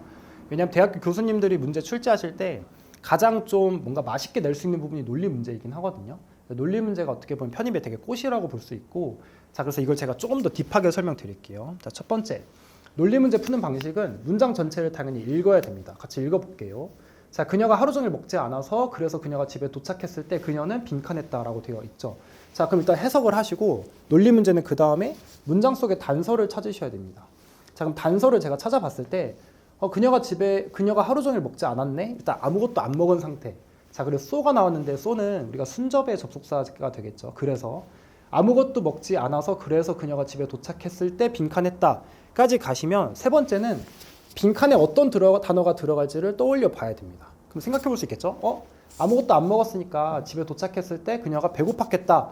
그럼 여러분이 여러분만의 단어로 머릿속에 헝그리 정도를 떠올려 보겠죠. 자, 이제부터가 논리 문제가 시작이 돼요. 자, 그러면 여러분이 떠올린 단어를 선지에서 맞는 단어로, 매칭되는 단어로 찾아주셔야 됩니다. 자, 그러면 여기서 이제 문제가 나는 여기까진 잘했어. 근데 밑에 보니까 전혀 헝그리 같은 단어가 없잖아요. 그렇죠? 자, 이래서 어휘를 제가 암기해야 된다고 말씀드린 건데, 마지막.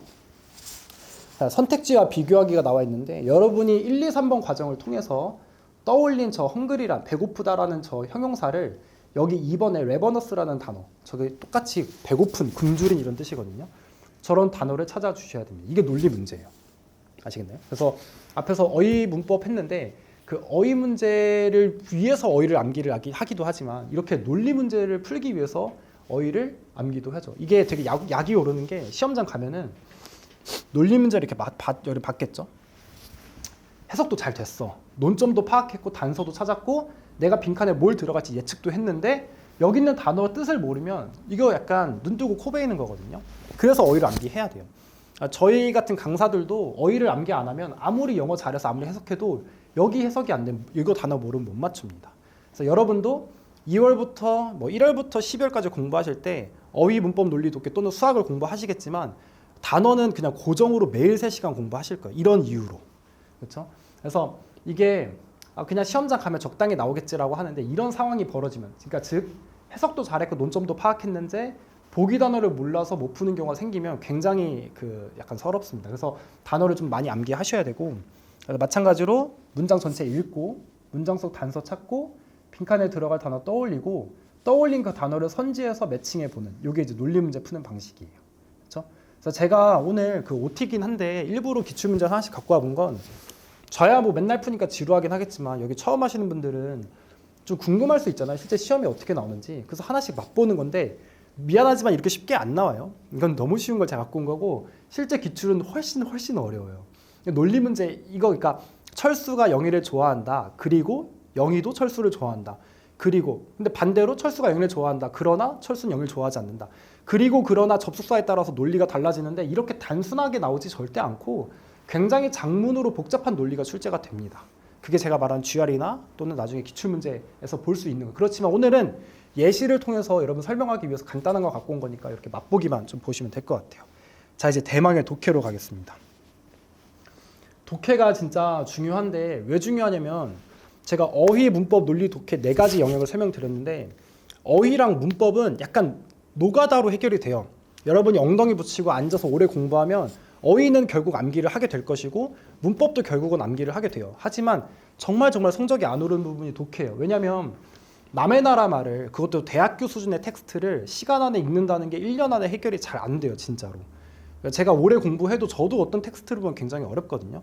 실제 편입은 제가 말씀드린 대로 대학교 수준의 사고력을 요구하기 때문에 지문 자체가 엄청 어렵습니다. 뭐 헤겔, 칸트 지문 나오거든요. 조금 과장해서 말씀드리면 여러분이 법학전문대학원 가기 위해서 보는 리트에 나오는 그 언어이해 지문이 영어로 번역돼서 나오는 느낌도 꽤 있어요. 어렵죠. 그러니까 어렵다. 근데 어렵다고 겁주려고 하는 게 아니라 그렇기 때문에 독해를 중반기에 시작하면 안 돼요. 그러니까 약간 여러분 이렇게 생각하잖아요. 어휘를 좀 암기하고 내가 문법이랑 구문도 좀 하고 그게 되면 한 6월쯤에 독해해야지. 그럼 늦어요. 그러니까 어휘랑 문법이 좀 안 돼 있어도 2월부터 내가 수준에 맞는 독해를 해야 돼요. 여러분 만약에 고1 정도 수준의 독해력이 있다면 고1 독해부터 시작하셔야 되고 내가 고3 독해력이 있다면 고3 독해를 해야 됩니다. 그래서 저희가 이제 수능 거 좀 제시해요. 자이 스토리나 수능 특강 있잖아요. 그런 것들을 저희가 좀 보게 시킵니다. 상담해서. 물론 학원에서도 제공하지만 수능 독해를 계속 좀 읽어서 여러분 텍스트를 계속 익숙하게 하는 시간을 갖게 됩니다. 알겠죠? 이거 되게 중요하니까 제가 3단계 설명드릴게요. 첫 번째, 우리는 국어 시험 보는 게 아니라 영어 시험 보는 거기 때문에 당연히 영어로 된 텍스트를 한국어로 바꿀 수 있어야 됩니다.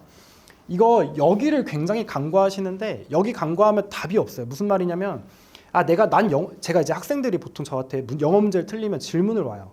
그래서 선생님 제가 해석이 잘 됐는데 이해를 못한 것 같다. 그럼 제가 해석을 시켜보면 해석이 안 돼요. 다시 말하면 번역이 굉장히 중요한데 번역을 소홀히 해놓고 본인이 사고력이 부족하다고 오해하는 경우가 굉장히 많은데 제가 10중 8구 보면은 거의 다 번역에 문제가 있어요. 자, 그럼 번역을 당연히 잘 해야겠죠. 그럼 여러분이 영어로 된 텍스트를 한국어로 바꾸고 나면 뭘 해야 되냐? 두 번째는 글의 소재와 주제를 파악을 해야 됩니다. 너무 뻔한 얘기긴 하지만 우리가 시험장에서 보는 독해 지문은 남의 일기장 보는 거 아니고 뭔가 이렇게 낙서 보는 게 아니라 하고 싶은 말이 뚜렷하게 있는 글을 보는 거기 때문에 그 안은 반드시 하나의 소재와 하나의 주제만이 존재하게 됩니다.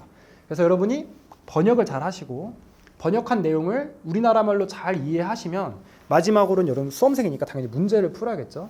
마지막에 그걸 통해서 문제를 풀 텐데 문제 풀 때는 사지선다나 오지선다에 있는 정답이 아닌 것들을 소거할 수 있어야 되고 그리고 내가 고른 게 3번이라면 3번이 왜 정답인지를 정답의 근거를 찾을 수 있어야 됩니다. 보세요. 독해 한 지문을 풀 때도 이 세 개의 프로세스 중에 하나만 빠져도 온전히 독해를 한 거라고 볼 수 없어요. 그렇기 때문에 여러분 한 지문 한 지문 풀 때 앞으로는 번역을 잘 하시고 그 다음에 글의 이해를 하시고 마지막 문제 풀이 때 오답 소거랑 정답의 근거까지 가신다고 보시면 됩니다. 그렇죠? 이거는 이제 길기 때문에 같이 읽어보진 않을 거고 PPT가 조금 이렇게 잘려 나왔는데 설명 좀 드릴게요. 자, 여기 보시는 이 지문은 편입에 나온 이제 편입 기출 독해 지문이고, 자 보세요. 텍스트도 지금 다 영문이고 아래 이제 문제도 영문이죠. 수능 같은 경우는 아래 국문도 꽤 나오는데 이제 편입은 다 영문이에요. 이렇게. 자, 그럼 첫 번째, 이 영어로 된 텍스트를 국어로 여러분 번역할 수 있어야 돼요. 뭐 구글 번역기든 파파고든 챗GPT든 돌렸을 때 번역 걔네가 하잖아요. 걔네가 하는 만큼 저도 해야 된다는 겁니다. 여러분 궁금할 수 있어요. 그럼 번역을 내가 100% 해야 되냐? 그 정도는 아니고 제 의견이 아니라 전문가들 의견에 따르면 70%에서 80%는 번역을 해야지 글을 이해할 수 있다라고 얘기를 합니다. 여러분 이제 뭐 핸드폰이나 유튜브 보면은 그 해상도 여러분 설정할 수 있잖아요. 근데 360으로 하면 거의 무슨 내용인지 안 보이잖아요. 그러니까 HD를 높여야 되잖아, 화질을. 마찬가지로 여러분이 번역을 30% 하면 이게 화질이 안 좋은 그런 어떤 이미지라고 보시면 돼요. 해상도를 높이는 방법은 번역률이 올라가면 해상도가 올라갑니다. 자, 그렇게 국문으로 번역하시면 두 번째는 내용 이해를 해야겠죠. 그래서 영문을 국문으로 번역을 하고 이제 국문으로 번역된 거를 소재와 주제를 파악해서 소재가 뭐냐면 여러분 요리를 만들 때 재료 있죠. 그게 이제 소재고 그 소재를 가지고 글을 만들면 그게 이제 주제가 되는 겁니다. 예를 들어서 제가 사랑이라는 소재를 가지고 뭐 사랑과 전쟁이라는 주제를 쓸 수 있겠죠. 그런 식으로 소재를 가지고 글을 끌어나가는 게 주제예요. 소재는 좀 뻔할 수 있지만 주제는 굉장히 다양하게 나올 수 있습니다. 그렇죠? 마지막으로 이걸 통해서 여러분이 문제풀이를 하겠죠. 그러면은 영문을 국문으로 바꿨고 내용까지 이해했으면 그걸 통해서 이제 문제풀이를 하겠죠. 그럼 여러분 궁금한 게 그럼 1번, 2번, 3번이 이렇게 순차적으로 되는 거냐? 그럼 글을 뭐 3번 읽으란 거냐? 그게 아니라 여러분 공부를 쭉 하다 보면은 1, 2, 3번이 나중에 동시에 됩니다. 번역을 하면서 이해를 하게 될 것이고 이해를 하면서 동시에 문제풀이를 할 거예요. 그러니까 나중에 이게 한 번에 벌어지는 날이 오면 여러분 영어 실력이 많이 는 거예요. 그렇죠? 저도 처음에는 번역하느라, 그러니까 제가 이제 번역 능력이 안 좋은 친구들 앉아놓고 해석하면은 번역을 막 해요. 그럼 제가 딱 들어도 얘가 무슨 내용인지 모르고 그냥 번역만 해요. 근데 그 친구 입장에서 번역하기에 급급하니까 그럴 수밖에 없거든요. 근데 번역 능력이 좋아지면 자연스럽게 이해의 영역으로 들어가요. 그리고 이해의 능력이 좋아지면 자연스럽게 문제풀이의 영역으로 들어갑니다. 근데 1번을 건너뛴 2번은 없고 2번을 건너뛴 3번은 없다는 거예요. 그래서 1, 2, 3번대로 프로세스가 진행이 되죠. 아시겠죠? 이게 뭔가 저는 재밌는데 재미없죠? 전 재밌죠. 왠지 이게 그 좀 여담인데 여러분 지금 이과 문과 제가 누가 누군지 잘 모르겠지만 편입 영어가 굉장히 이게 그 수지 맞는 시험이에요. 왜 수지가 맞냐? 이게 다른 시험들은 뭔가 끝나면 남는 게 없지 않아요? 있죠. 있는 시험도 있는데 예를 들어서 제가 뭐 공무원 준비한다 그럴 때 뭐 항목사를 한다 해볼게요. 뭐 1900년대, 800년대 왕 이름 막 왕창 외워도 끝나면 쓸 데가 없잖아요. 근데 편입 영어 이거 좀 좋은 게 편입은 이 자체로 남는 게 많아요. 그러니까 저는 조금 과하게 말하면 떨어져도 손해볼 게 없는 시험이 편입 시험이라고 보는 거예요. 왜냐하면 이거 어학연수 여러분 돈 내고도 가잖아요. 그냥 국내에서 어학연수를 리딩에 몰빵하는 거예요. 그러니까 엄청 좋은 거예요, 사실. 왜냐면 이게 토플이 아니다 보니까 라이팅도 없고 뭐 스피킹이나 리스닝이 없긴 해요. 리딩만 있긴 한데 내가 1년을 온전히 공부하면 대학교도 얻지만 영어 실력이 엄청 느는 건데 국내에서 리딩 한정으로 어학연수를 왔다고 생각하시고 공부하시면 남는 게 많아요. 그러니까 저도 개인적으로 영어를 편입하면서 엄청 잘하게 됐고 그러면서 번역가 일도 하고 테솔도 한 건데 여러분들도 이걸 하면은 그러니까 파생에서 벌어지는 게 훨씬 더 좋을 수 있어요. 그러니까 이게 뭔가 내가 A를 목표로 했지만 A를 이뤘는데 B가 더 클 수도 있는 거죠. 편입이 좀 그런 게 있어요. 그러니까 제가 수지가 맞다는 건 합격하고 나면은 여러분이 얻는 게 굉장히 많은 시험. 그러니까 뭔가 손해 보는 게 없어요. 수지가 맞다. 제가 이 얘기를 왜 했냐면 여러분이 좀 이거 영어 이렇게 어려워서 내가 어디에 쓰겠나 하는데 쓸 때 되게 많습니다. 쓸 때 많고 제가 대학교를 3개를 다녔습니다. 제가 학사학위가 3개인데 제가 이제 세종대, 한양대, 서강대를 다 다녔거든요. 근데 제가 다니면서 느낀 건 편입 영어로 해놓으면 실제로 학교에서 대학교에서 공부할 때 원서를 많이 보는데 여기 나오는 단어들, 표현들, 또 내용들이 그대로 다 나와요. 뭐 이과분들은 좀 덜 쓰겠지만 문과분들은 다 공부가 이어집니다. 그래서 제가 많이 느꼈던 건 편입 영어 해두길 진짜 잘했다. 정말 수지가 맞거든요. 괜찮은 장사입니다. 괜찮은 장사. 이거 여러분 하면은 도움이 돼요. 그래서 제가 앞서서 어휘 문법 논리 독해를 다 3단계로 설명드렸거든요. 아주 빠르게 한번 브리핑 드릴게요. 어휘는 수능 어휘부터 암기하시고 편입 어휘 넘어가시고 마지막에 심화 어휘 가실 거고, 문법은 이론 학습을 끝나면 패턴별 문제풀이를 가고 마지막에 답인출 문제를 풉니다. 그 논리 같은 경우는 이제 어휘가 중요하다 말씀드렸죠. 논리 어휘를 암기하고 유형별 문제풀이를 하고 그리고 고난이도 문제를 풀이합니다. 가장 중요한 독해는 영어니까 한국어로 번역을 하시고 번역된 거를 소재 파악과 주제 파악을 하시고 마지막으로는 이제 문제풀이에서 오답 소거랑 정답의 근거를 찾는 것까지 하시는 게 돼요. 이게 저는 줄줄줄 외우는 거지만 여러분 아직 머릿속에 딱 와닿진 않을 거라서 이거를 나중에 유튜브로 올라오시는 거 보시고 좀 정리하시고 이걸 계속 보세요. 이거 이상으로 벗어나는 것도 없고 이거 이하도 없어요. 딱 여기까지만 되거든요. 그렇습니다. 자, 다음으로 커리큘럼을 좀 볼 텐데 이제 저랑 같이 공부하시면 제가 좀 자신 있는 거 하나는 사실 여러분 뭐 이렇게 제가 어디까지 보낼지는 잘 모르겠어요. 제가 이대를 보낼지 한양대 보낼지 모르겠는데 하나는 할 수 있는 게 전적대 탈출은 시킬 수 있거든요. 근데 편입이 2가지 목적이 있어요. 그러니까 전적대를 탈출하고자 하는 욕망, 그리고 두 번째는 학교를 높이고자 하는 욕망, 이 2개가 존재하는데 두 번째 욕망, 즉 높은 학교를 가고 싶은 거는 사실 저희의 영역보다는 여러분의 힘이 노력이 훨씬 더 중요해요. 근데 저희가 할 수 있는 거는 시스템과 강의를 통해서 할 수 있는 건 전적대 탈출은 거의 무조건 시킬 수 있어요. 앞서서 말씀드린 대로 편입은 자체적으로 이게 굉장히 기울어진 운동장이라서 실력 좋은 친구들이 많이 없거든요. 그러니까 내가 평균 이상만 해도 전적대 탈출은 해요. 근데 평균 이상에서 훨씬 더 노력을 해야지 상위권 가는 거거든요.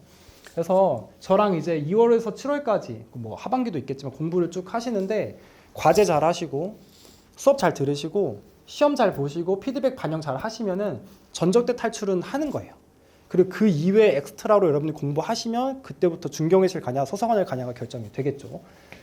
자, 그래서 설명을 좀 드리면 자, 영역은 제가 말씀드린 대로 어휘 문법 논리 독해가 있고 제가 2달씩 끊어놨어요. 2, 3월, 4, 5월, 6, 7월에 1.0, 2.0, 3.0으로 가고 뭐 이렇게 1.0, 2.0, 3.0 쉽게 말씀드리면 뭐 기초, 기본, 중급 이렇게 간다 보시면 되고 8월 넘어가면은 심화 그리고 파이널로 갑니다. 총 5.0까지 있고 요거는 왜 특별하게 제가 안 저 네이밍을 특별하게 안 했냐면 간단히 그냥 여러분이 기초, 기본, 중급 정도라고 보시면 돼요. 그래서 제가 뒤에 몇 시간씩 며칠 수업하는지는 좀 설명 더 드릴게요. 아래 보시면은 테스트 같은 경우는 그 구문 테스트랑 모의고사랑 기출고사가 이렇게 있는데 구문 테스트는 제가 앞서 설명드린 제가 번역 일을 좀 했잖아요.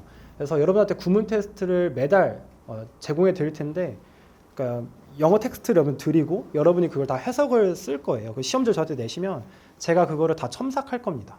이게 굉장히 손이 많이 가는 작업이긴 한데 이거만큼 여러분 실력이나 상태를 평가를 잘할 수 있는 게 딱히 없어요. 그래서 여러분을 다 부를 거예요. 그 월말 상담 때. 그래서 여러분 번역한 거 제가 하나하나씩 다 보면서 여기는 이게 번역이 잘못됐고 여기는 뭐가 이해가 잘못됐고 그리고 그걸 보면서 제가 문법이나 어휘 같은 걸 다 점검할 겁니다. 구문 테스트는 굉장히 그 프리미엄 서비스라고 보시면 돼요.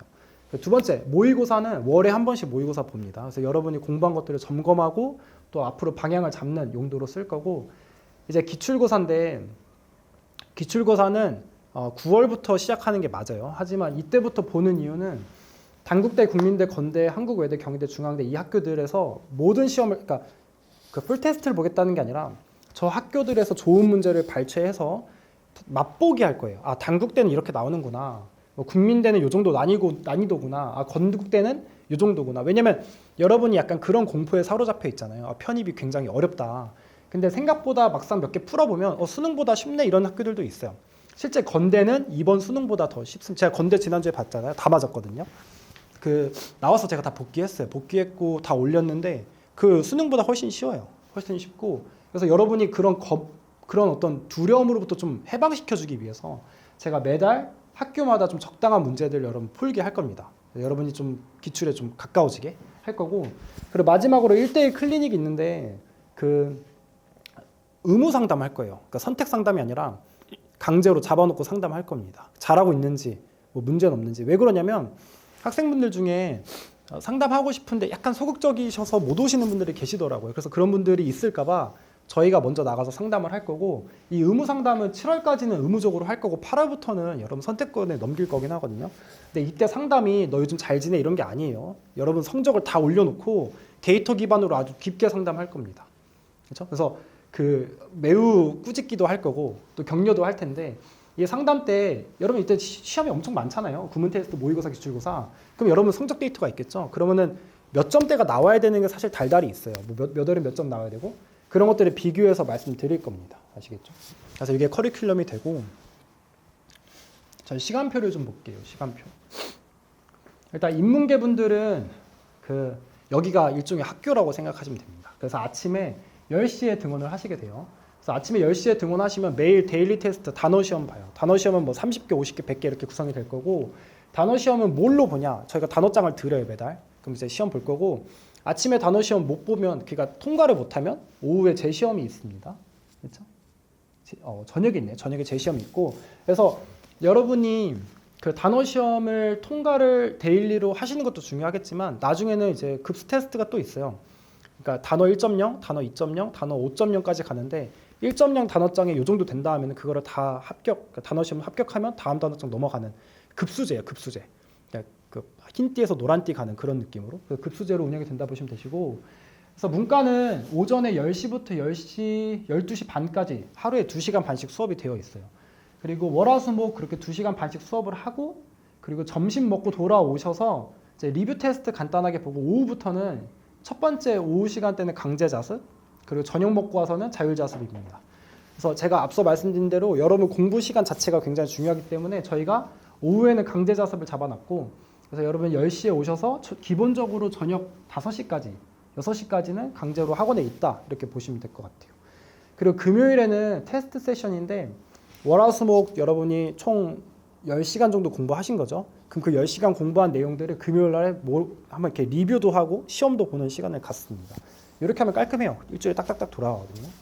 그리고 이제 자연계 분들은 수학 수업이 저녁에 있다 보니까 오전에는 오셔서 자습을 이때 하시고 마찬가지로 10시에 오셔서 똑같이 단어 시험 봅니다. 그리고 점심 먹고 돌아오시면 자연계 분들은 2시부터 4시까지 하루에 2시간씩 수업이 있어요.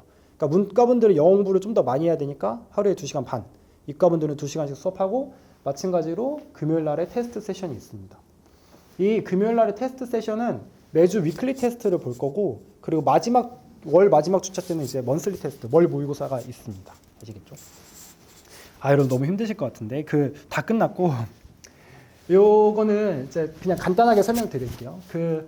저희가 이제 관리가 되게 중요하잖아요. 그래서 개별 맞춤 스터디 코칭이 있어서 학생별 월 1회 의무 상담 진행을 할 거고, 그 저희 학원에 있는 선생님들이 워낙 다 이제 뭐 공부도 잘하시지만 경험 경력들이 많으신 분들이고 저도 마찬가지고 해서 좀 그냥 이렇게 편입을 잘 모르는 학원에 상주하는 어떤 담임 선생님 상담이 아니라 직접 강사가 상담할 거예요. 제가 직접 들어가고 조교가 들어가지 않을 겁니다. 그래서 제가 상담을 할 거고, 뭐 생활 상담 같은 경우는 이제 여러분 별도로 그냥 뭐 중요하긴 해요. 생활 상담 뭐 요즘 밥은 잘 먹는지 잠은 잘 자는지, 근데 이런 것들도 하겠지만 주로 저는 학습 상담을 할 겁니다. 그래서 여러분 성적 가지고 얘기할 거고, 그리고 여러분 뭐 나중에 테스트 보는 것들 얘기를 할 겁니다. 알죠? 그렇게 보시면 되고, 제가 몇 분을 썼죠? 저 마지막 제가 하고 싶은 얘기, 원래 이게 슬라이드 맨 앞에 있었어요. 왜냐면 지치기 전에 이 얘기를 먼저 하고 싶어서. 하지만 이 얘기를 오늘 마지막으로 하고 제가 끝내도록 할게요.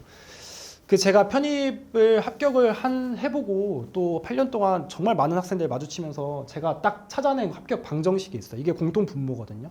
이걸 벗어나는 학생을 거의 본 적이 없습니다. 그래서 결국 이게 제일 궁금하잖아요. 어떻게 하면 합격할지. 요거는 그냥 정해진 거라고 보시면 돼요. 딱 세 가지 요인이 있거든요. 자, 보시면 첫 번째, 노력하는 나. 너무 당연한 얘기죠. 노력하는 나가 있어야 되고, 두 번째는 노력하는 나를 지탱해 줄 수 있는 환경이 필요합니다. 그리고 마지막으로 멘토가 필요한데, 이제 멘토는 저 같은 강사나 또 학원에 있는 선생님들이 되겠죠. 그래서 여러분이, 저는 개인적으로 오늘 뭐 앞에 내용 뒤에 내용 다 듣겠지만 저는 요 내용을 제일 좀 기억하고 가셨으면 좋겠거든요. 내가 앞으로 1년 동안 공부할 때 이 세 가지가 잘 갖춰져 있는지, 이 세 가지를 잘 유지했는지를 보셔야 돼요. 이거를 제가 굳이 퍼센트로 좀 나눠보면은 노력하는 나가 제일 중요해요. 노력하는 내가 한 50% 있어야 되고, 노력하는 나를 좀 잘 이끌어줄 수 있는 환경과 멘토가 또 50% 필요합니다. 만약에 노력하는 내가 없이 좋은 환경, 또 좋은 강사가 있으면 반쪽짜리 공부가 되는 거고, 반대로 여러분이 아무리 내가 노력을 아무리 환경이 나쁘고 아니죠. 환경이 아무리 좋고 아무리 멘토가 좋아도 노력을 안 하면 반쪽짜리가 되는 거고, 그 반대로 마찬가지가 되는 거겠죠. 그래서 이게 학원에 오셔서 뭐 강의 듣고 집에 가서 뭐 저녁 먹고 쉰다, 그러면 반쪽짜리 공부가 되는 거기 때문에 요 세 가지 요인을 다 합격 방정식으로 보시면 돼요. 그래서 환경이라고 하면 보통 학원이 될 거고, 멘토라 하면 이제 여러분 지도하는 강사가 되겠죠. 그래서 여러분이 지금 여기 찾아오신 건 사실은 이거 두 개는 갖춘 거예요. 뭐 학원 오셨고 또 강사분들 여기 있잖아요. 이거 두 개는 여러분 이제 고정 상수가 되는 거고, 사실 이제 제가 진짜 하고 싶은 메시지는 이제 노력하는 나가 결국 1년 내내 필요하다, 이렇게 보시면 될 것 같아요. 그래서 제가 영어 실력이 좋았든 안 좋았든 또는 준비 기간이 길었든 짧았든 이 세 가지, 이 합격 방정식을 벗어나는 합격생은 본 적이 없기 때문에 요거 꼭 기억해 주시면 될 것 같습니다. 너무 길게 시간을 썼는데 저는 편입 영어 OT는 여기까지 마치고 지금부터는 이제 편입 수학 강사님 오셔서 OT 진행해 주도록 하겠습니다. 바로 그럼 진행을 해보겠습니다. 사실 앞에서 도현 선생님께서 너무 좋은 말씀을 많이 해주셔가지고 저는 좀 정보 위주로 간단하게 하고 마무리하도록 하겠습니다. 일단 이거는 뭐 제 프로필인데요. 그냥 간단하게만 보고 넘어가시면 되고, 뭐 제일 중요한 거는 전 여기서 이제 블리스에서 연고대 이공계 편입 수학 담당하고 있고, 그다음에 편입 화학도 제가 담당해서 강의하고 있고요. 그다음에 추가적으로 이제 올해부터 인설 편입 수학도 제가 담당해서 이제 강의를 맡게 되었습니다. 그래서 여러 가지 이력들, 뭐 다른 건 간단하게 보시면 될 것 같고, 일단 먼저 인설 편입 수학의 개괄 먼저 시작을 하면서 어떤 것들이 시험에 나오는지를 간단하게 보고, 그 다음에 대비법들 관련해서 뭐 상세하게 좀 말씀을 드릴게요. 일단 제일 먼저 기초 수학이 있고요. 근데 사실 기초 수학은 여러분들 중고등 수학이라 생각하시면 돼요. 근데 왜 제가 굳이 넣어놨냐면, 제 학생들 중에서 이 인설 편입을 찾아오는 분들 중에 뭐 생각보다 인수분해가 어렵다, 뭐 진짜 곱셈 공식이 어렵다, 이런 분들이 있단 말이에요. 그래서 그런 분들 같은 경우에는 저런 기초 수학에 해당하는 내용들을 좀 잡고 오셔라, 이런 얘기를 드리기 위해서 제가 좀 말씀드리는 거고, 사실 정말 메인은 이제 기본 이론부터 저희 시험 범위가 시작이 됩니다. 그래서 보시는 것처럼 미적분학이라고 하는, 즉 미적분학 안에는 이제 미분법도 있고 적분법도 있고 다변수 미적분학이라는 게 있는데, 저 세 가지를 여러분들이 잘 잡아 가시는 게 굉장히 중요할 거고, 그다음에 선형대 수학, 그다음에 공학 수학이라는 측면에서 이렇게 크게는 세 가지 단원으로 나눠서 우리가 볼 수 있고요. 그다음에 얘네들을 얼마나 잘 문제를 풀어서 이제 합격의 길로 갈 거냐, 이런 것들이 되게 중요할 건데, 사실 가장 비중이 높은 거는 보이시는 것처럼 미적분학이라 생각하시면 되고요. 뒤에서 이제 뭐 미적분학하고 선형대 수학하고 공학 수학으로 크게 세 가지 나눌 수 있다 그랬는데, 먼저 미적분학부터 간단하게 보면 앞에서 말씀드린 것처럼 일단 미적분학은 가장 큰 특징이 범위가 가장 커요. 그 세 가지 중에서. 그러다 보니까 이제 시간도 많이 가장 써야 되는데 그럼에도 불구하고 미적분학은 대부분 이제 고등학교 때 어느 정도 해봤을 겁니다. 여러분들 특히나 이제 최근에 고등학교 졸업하신 분들은 뭐 수학 원투나 이런 것들 하면서 아마 미적분학, 다항함수, 미분법 이런 것들 하셨을 거예요. 그래서 그걸 기반으로 해서 좀 더 심화된 내용들 좀 배우는 파트라고 생각하시면 돼요. 대학교에 맞게끔.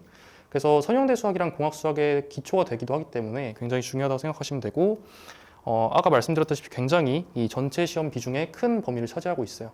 그래서 선형대 수학이나 공학 수학 같은 경우에는 뭐 경우에 따라서는 아예 출제하지 않는 학교도 있는데 이제 미적분학 같은 경우에는 모든 학교에서 다 출제를 하고 있거든요. 예를 들면 미적분학 100% 이렇게 해서 출제하는 학교도 있는 만큼 사실은 굉장히 이제 여러분들이 공부를 할 때 중요하게 가져가야 되고 점수가 크다고 이해를 하시면 될 것 같습니다.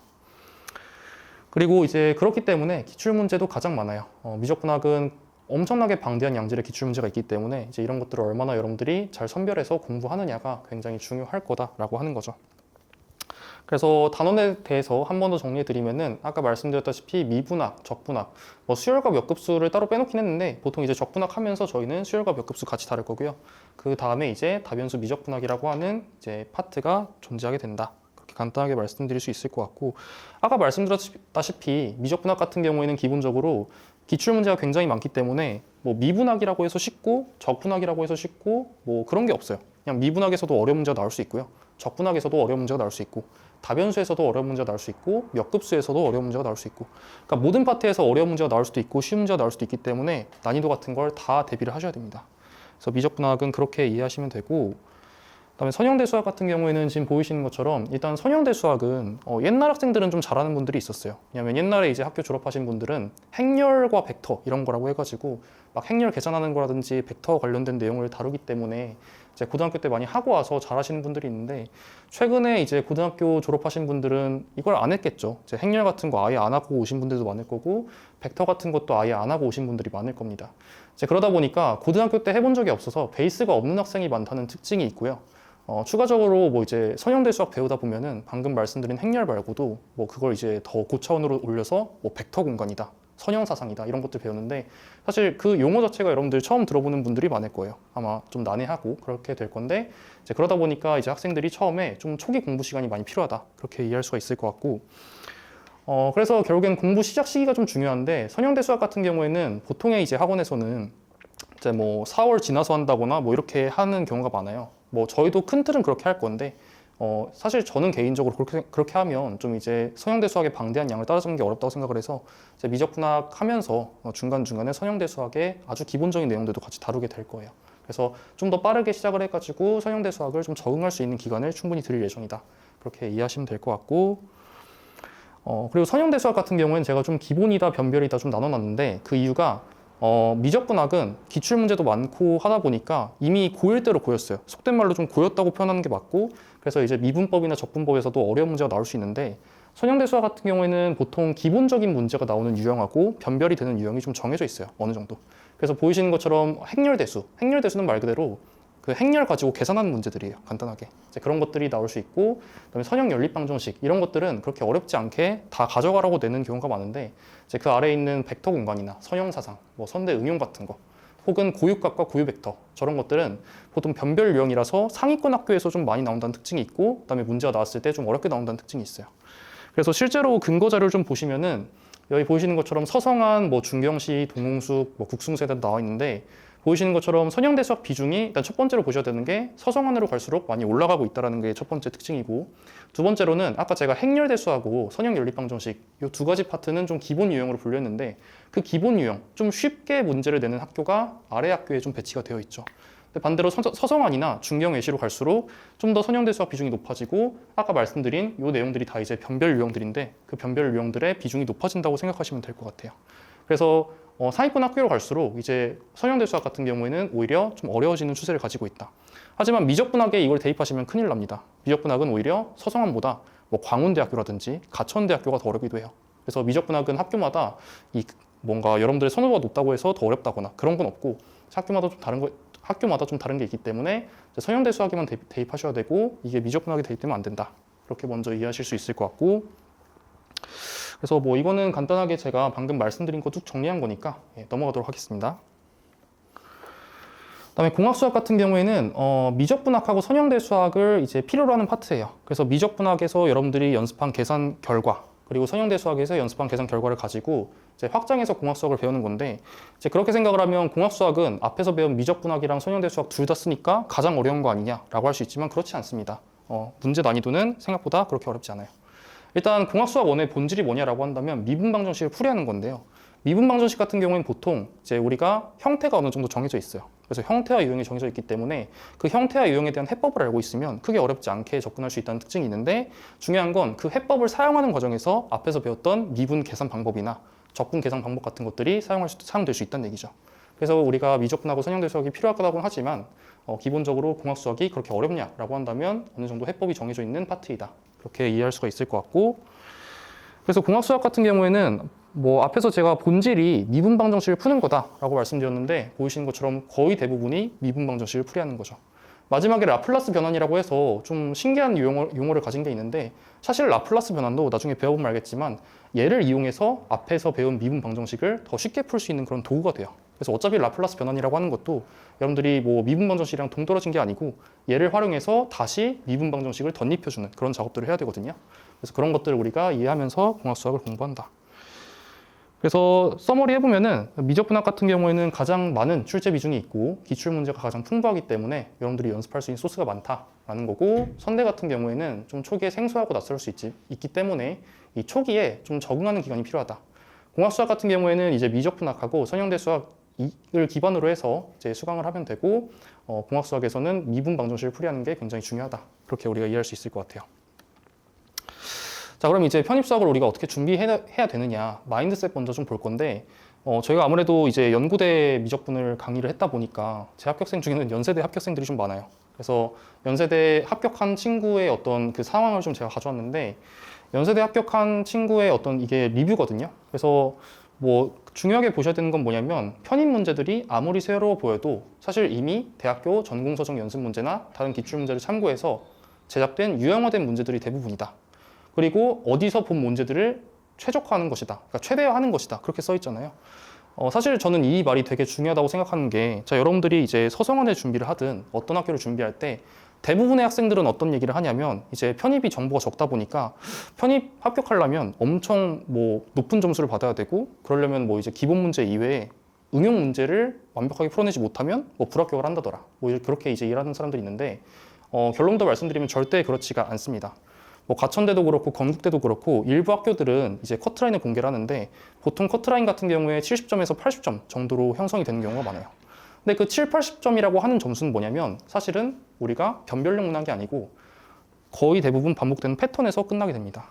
그래서 거의 80%의 문항이 반복이 되고 있는 패턴에서 해결되기 때문에 여러분들은 변별력 문제를 풀이하는 데 집중하기보다는 기본적으로 반복되는 패턴을 익히시는 게 훨씬 더 중요하다라고 설명드릴 수 있을 것 같고, 제 강의도 그렇게 구성이 될 거예요.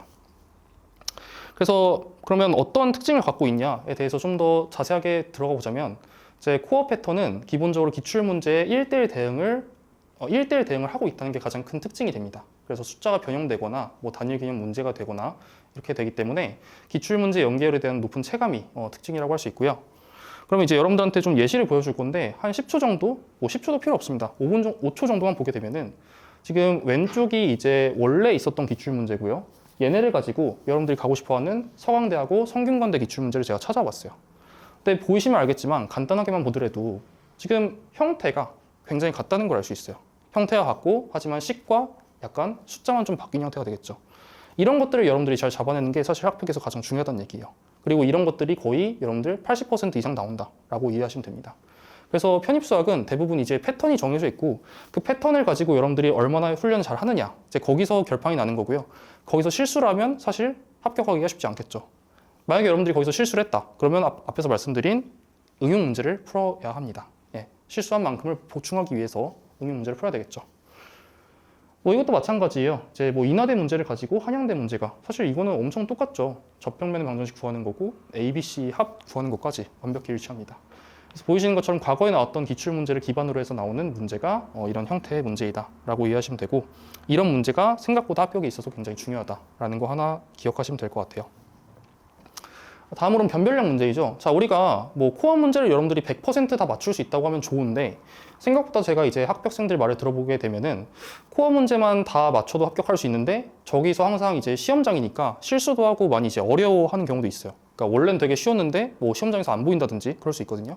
그럼 그럴 때를 대비해서 우리가 변별력 문제를 풀 수 있는 연습도 어느 정도는 해야 돼요. 왜냐면은 코어 문제를 내가 100%다 맞출 수 있다는 보장이 없잖아요, 시험장에서. 그럼 그렇다라고 한다면 이런 문제를 풀 수 있게끔 어느 정도 여러분들이 준비를 하셔야 되는데, 자, 변별력 문제 같은 경우에는 크게 두 가지로 나눌 수가 있어요. 첫 번째는 응용 문제하고 그다음에 두 번째는 지연 문제. 응용 문제라고 하는 거는 말 그대로 정말 여러분들 그냥 응용된 형태라고 보시면 돼요. 그래서 큰 특징이 뭐가 있냐고 한다면 이제 기출 문제 1대1 대응이 아니고 1대 다 대응이에요. 그러니까 기존에 출제된 기출 문제를 여러 개 섞어서 여러분들한테 하나로 뭉쳐서 내는 거죠. 그러다 보니까 여러분들이 어떤 게 섞였는지를 찾아내지 못하면은 이제 그런 문제를 풀 수가 없게 되는 거죠. 자, 그런 게 있고, 그래서 한번 예시를 보자면 이게 서강대 기출 문제인데요. 여러분들이 또 가고 싶어하는 학교 중에 하나죠. 이 문제를 보면은 이 문제는 사실은 어떤 게 섞여 있는 거냐면 이 문제하고 이 문제가 같이 섞여 있는 거예요. 그래서 되게 기본적인 형태의 문제 두 개가 합쳐져서 응용 문제로 탈바꿈이 된 형태겠죠. 그래서 우리가 해야 되는 거는 어떤 응용 문제를 풀 때 항상 그 응용 문제를 기출 문제에서 근거를 찾는 연습을 하셔야 돼요. 어느 기출 문제가 어떻게 섞였는지 그런 것들을 잘 보는 게 굉장히 중요하다라고 할 수 있고, 제가 강의 시간에 그런 것들을 굉장히 잡아드리는데 초점을 할 겁니다. 얘도 마찬가지예요. 성대에 나왔을 때 얘가 꽤나 이제 어려운 문제 중에 하나로 이제 채택이 됐었는데, 사실 이것도 알고 보면 여기 나와 있는 세 가지 유형의 문제를 갖다가 섞어서 얘 하나를 만들었다고 생각하시면 돼요. 그래서 이제 뭐 중앙대도 마찬가지고요. 중앙대도 지금 여기 이 문제가 있는데, 사실 한양대 문제는 제가 가져올 수가 없었던 게 한양대는 최근에 미적분학에서 그렇게 어렵게 나올 만한 문제가 없었거든요. 그래서 제가 바로 그 아래에 있는 중앙대 거를 가져왔는데, 중앙대 같은 경우에는 지금 보시는 것처럼 이 세 가지 유형이 합쳐져서 얘가 만들어졌다고 이해하시면 될 것 같아요. 그래서 응용 문제 같은 경우에는 단순히 기출문제를 내가 풀이법을 암기하고 이해하는 것만으로는 부족하고요. 그런 것들을 이제 우리가 유기적으로 결합할 수 있는 훈련이 필수적이다. 그래서 기출문제가 원래는 1, 2, 3이 기본적으로 하나씩 있다고 하면은 이렇게 이해하는 게 중요한 게 아니고 얘네를 연결시킬 수 있어야 되는 거죠. 그래서 이런 것들이 연결됐을 때 이 세 개가 뭉쳐져서 앞에서 나왔던 응용 문제가 나왔구나. 그렇게 여러분들이 파악할 수 있어야 문제를 풀 수가 있는 겁니다. 그래서 간단하게 그러면 어떻게 기출문제 묶는 훈련을 하냐라고 한다면, 뭐 제가 앞에서 말했던 성균관대 기출문제 하나를 가지고, 뭐 이거는 사실 제 강의를 듣지 않아도 여러분들이 이제 공부할 때 참고하시면 좋은 내용인데, 저는 이제 처음에 이런 기출문제 묶는 훈련을 일단 유사한 형태를 먼저 떠올려요. 여기서 말하는 형태하고 여기서 말하는 형태에서 어떤 게 과거의 기출문제와 유사했는지 먼저 떠올리고요. 그런 다음에 유사한 형태를 떠올렸으면 그 유사한 형태에서 공통적으로 묻는 개념이 반드시 있어요. 그럼 그 핵심 개념을 추출해서 그 다음에 뭐 하는 거냐면, 항상 수학이라고 하는 건 뭐냐면 여러분들이 알고 있는 개념이 수식으로 나열되어 있는 게 수학인 거죠. 그럼 우리가 떠올린 이 개념이라고 하는 거를 공식화하는 거죠. 일단 공식화해서 저 식을 어떻게 변형할지를 생각하면 되는 거예요. 그래서 변형하려고 하니까 이 식을 변형하는 과정에서 성균관대 기출문제의 기본 유형의 문제를 하나 또 참고를 해보면은, 실제로 여기 아래 분모의 팩토리얼 기호인데 뭐 무슨 팩토리얼 분에 어떤 몇 번 미분한 거에 0 집어넣는 게 필요하니까 내가 이 식을 만들어주기 위해서 n 팩토리얼로 양변을 나눠준다. 그렇게 우리가 생각을 할 수 있다는 얘기죠. 그래서 우리가 식을 변형하는 어떤 근거 혹은 어떤 문제를 가지고 올 거냐에 대한 근거를 모두 다 기출문제에서 잡는 연습을 하셔야 돼요. 그래서 이런 것들을 하지 못하면 여러분들이 이런 응용 문제를 풀 수가 없는 거죠. 그래서 모든 문제는 항상 기출문제에서 이미 다 나왔다. 왜냐하면 편입수학이 거의 20년 이상 출제가 됐고, 그 다음에 한 학교만 내는 게 아니고 거의 한 30개의 학교가 내거든요. 그럼 축적되어 있는 문제만 해도 거의 몇만 개가 돼요. 그러다 보니까 이미 낼 수 있는 건 다 나왔고, 그 안에서 이제 변형해서 나온다고 생각하시면 되는 거예요. 그래서 어떻게 변형되는지를 연습하는 게 굉장히 포인트가 된다.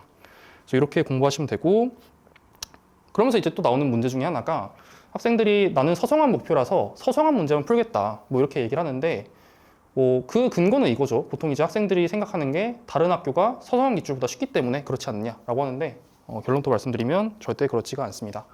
아까 말씀드렸다시피 물론 이제 선형대 수학 같은 경우에는 그래도 어느 정도 선호도에 비례해서 문제 난이도가 올라가는 게 맞는데, 미적분학 같은 경우에는 예를 들어서 뭐 서성함보다 가천대가 어렵고요, 광운대가 더 어려워요. 그러다 보면 이제 우리가 미적분학에 있는 응용 문제를 해결하기 위해서는 서성한 문제로 부족할 수도 있는 거죠. 때로는 가천대 문제가 필요할 수도 있는 거고, 아니면 광운대 문제가 필요할 수도 있는 거죠.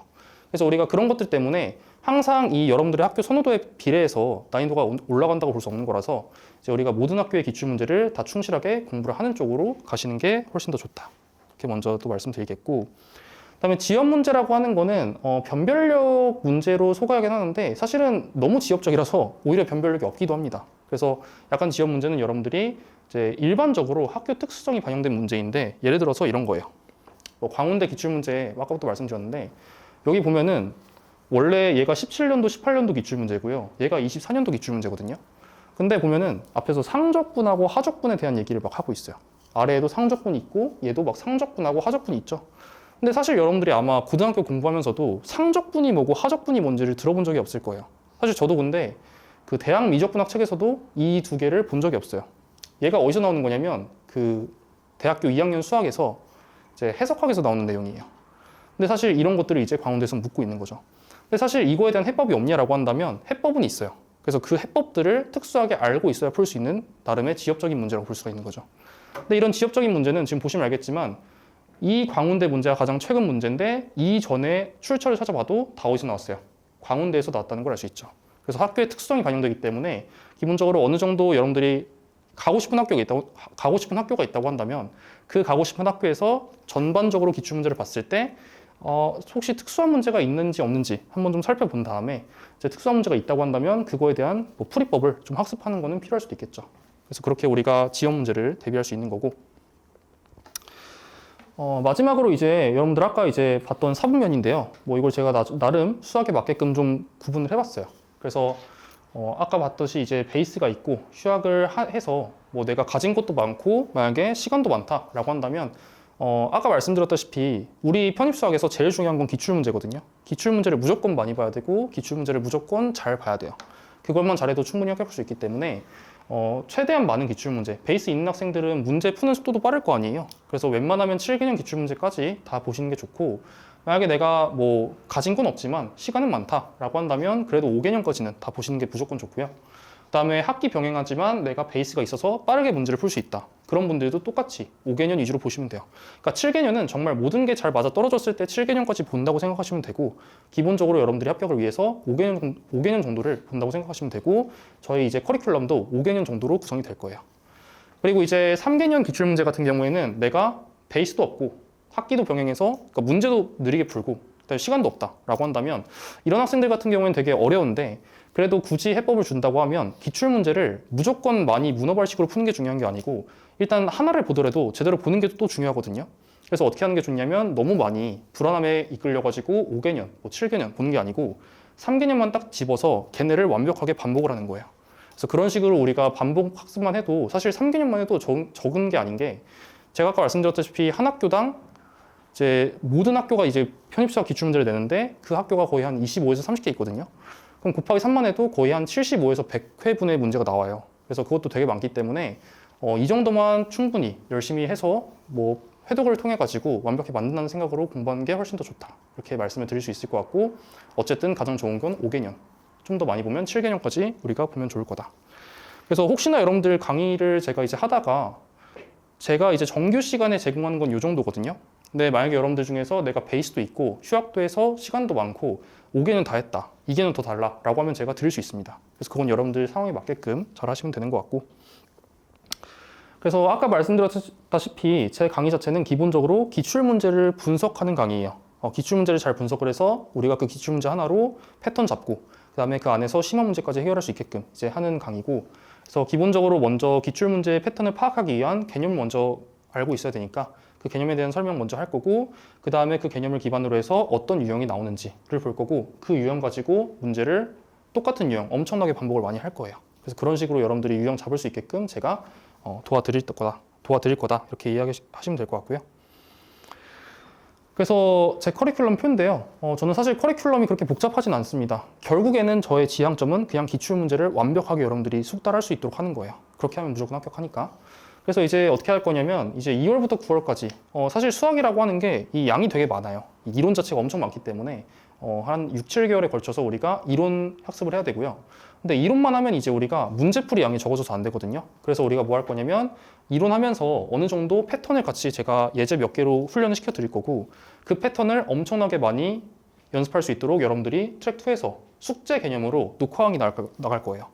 그러니까 여러분들이 이제 상황에 따라서 뭐 시간이 정 없다라고 한다면 정규 강의까지만 하시면 되는데 시간이 많고 내가 공부에 욕심이 있다라고 한다면 제가 이제 정규 시간 이외에도 추가적인 문제풀이 세션을 넣어서 숙제 드리고 녹화 강의 다 드릴 거니까 그냥 보시면서 추가적인 문제풀이 하시고 유형 잡으시고 공부하시면 될 것 같아요.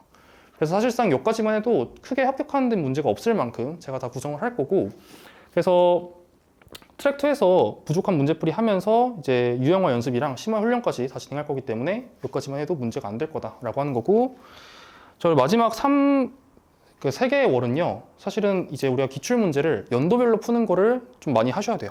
왜냐하면 우리가 결국에는 시험장에서는 미적분학만 풀지 않고요, 선형대 수학만 풀지 않고 공학 수학만 풀지 않죠.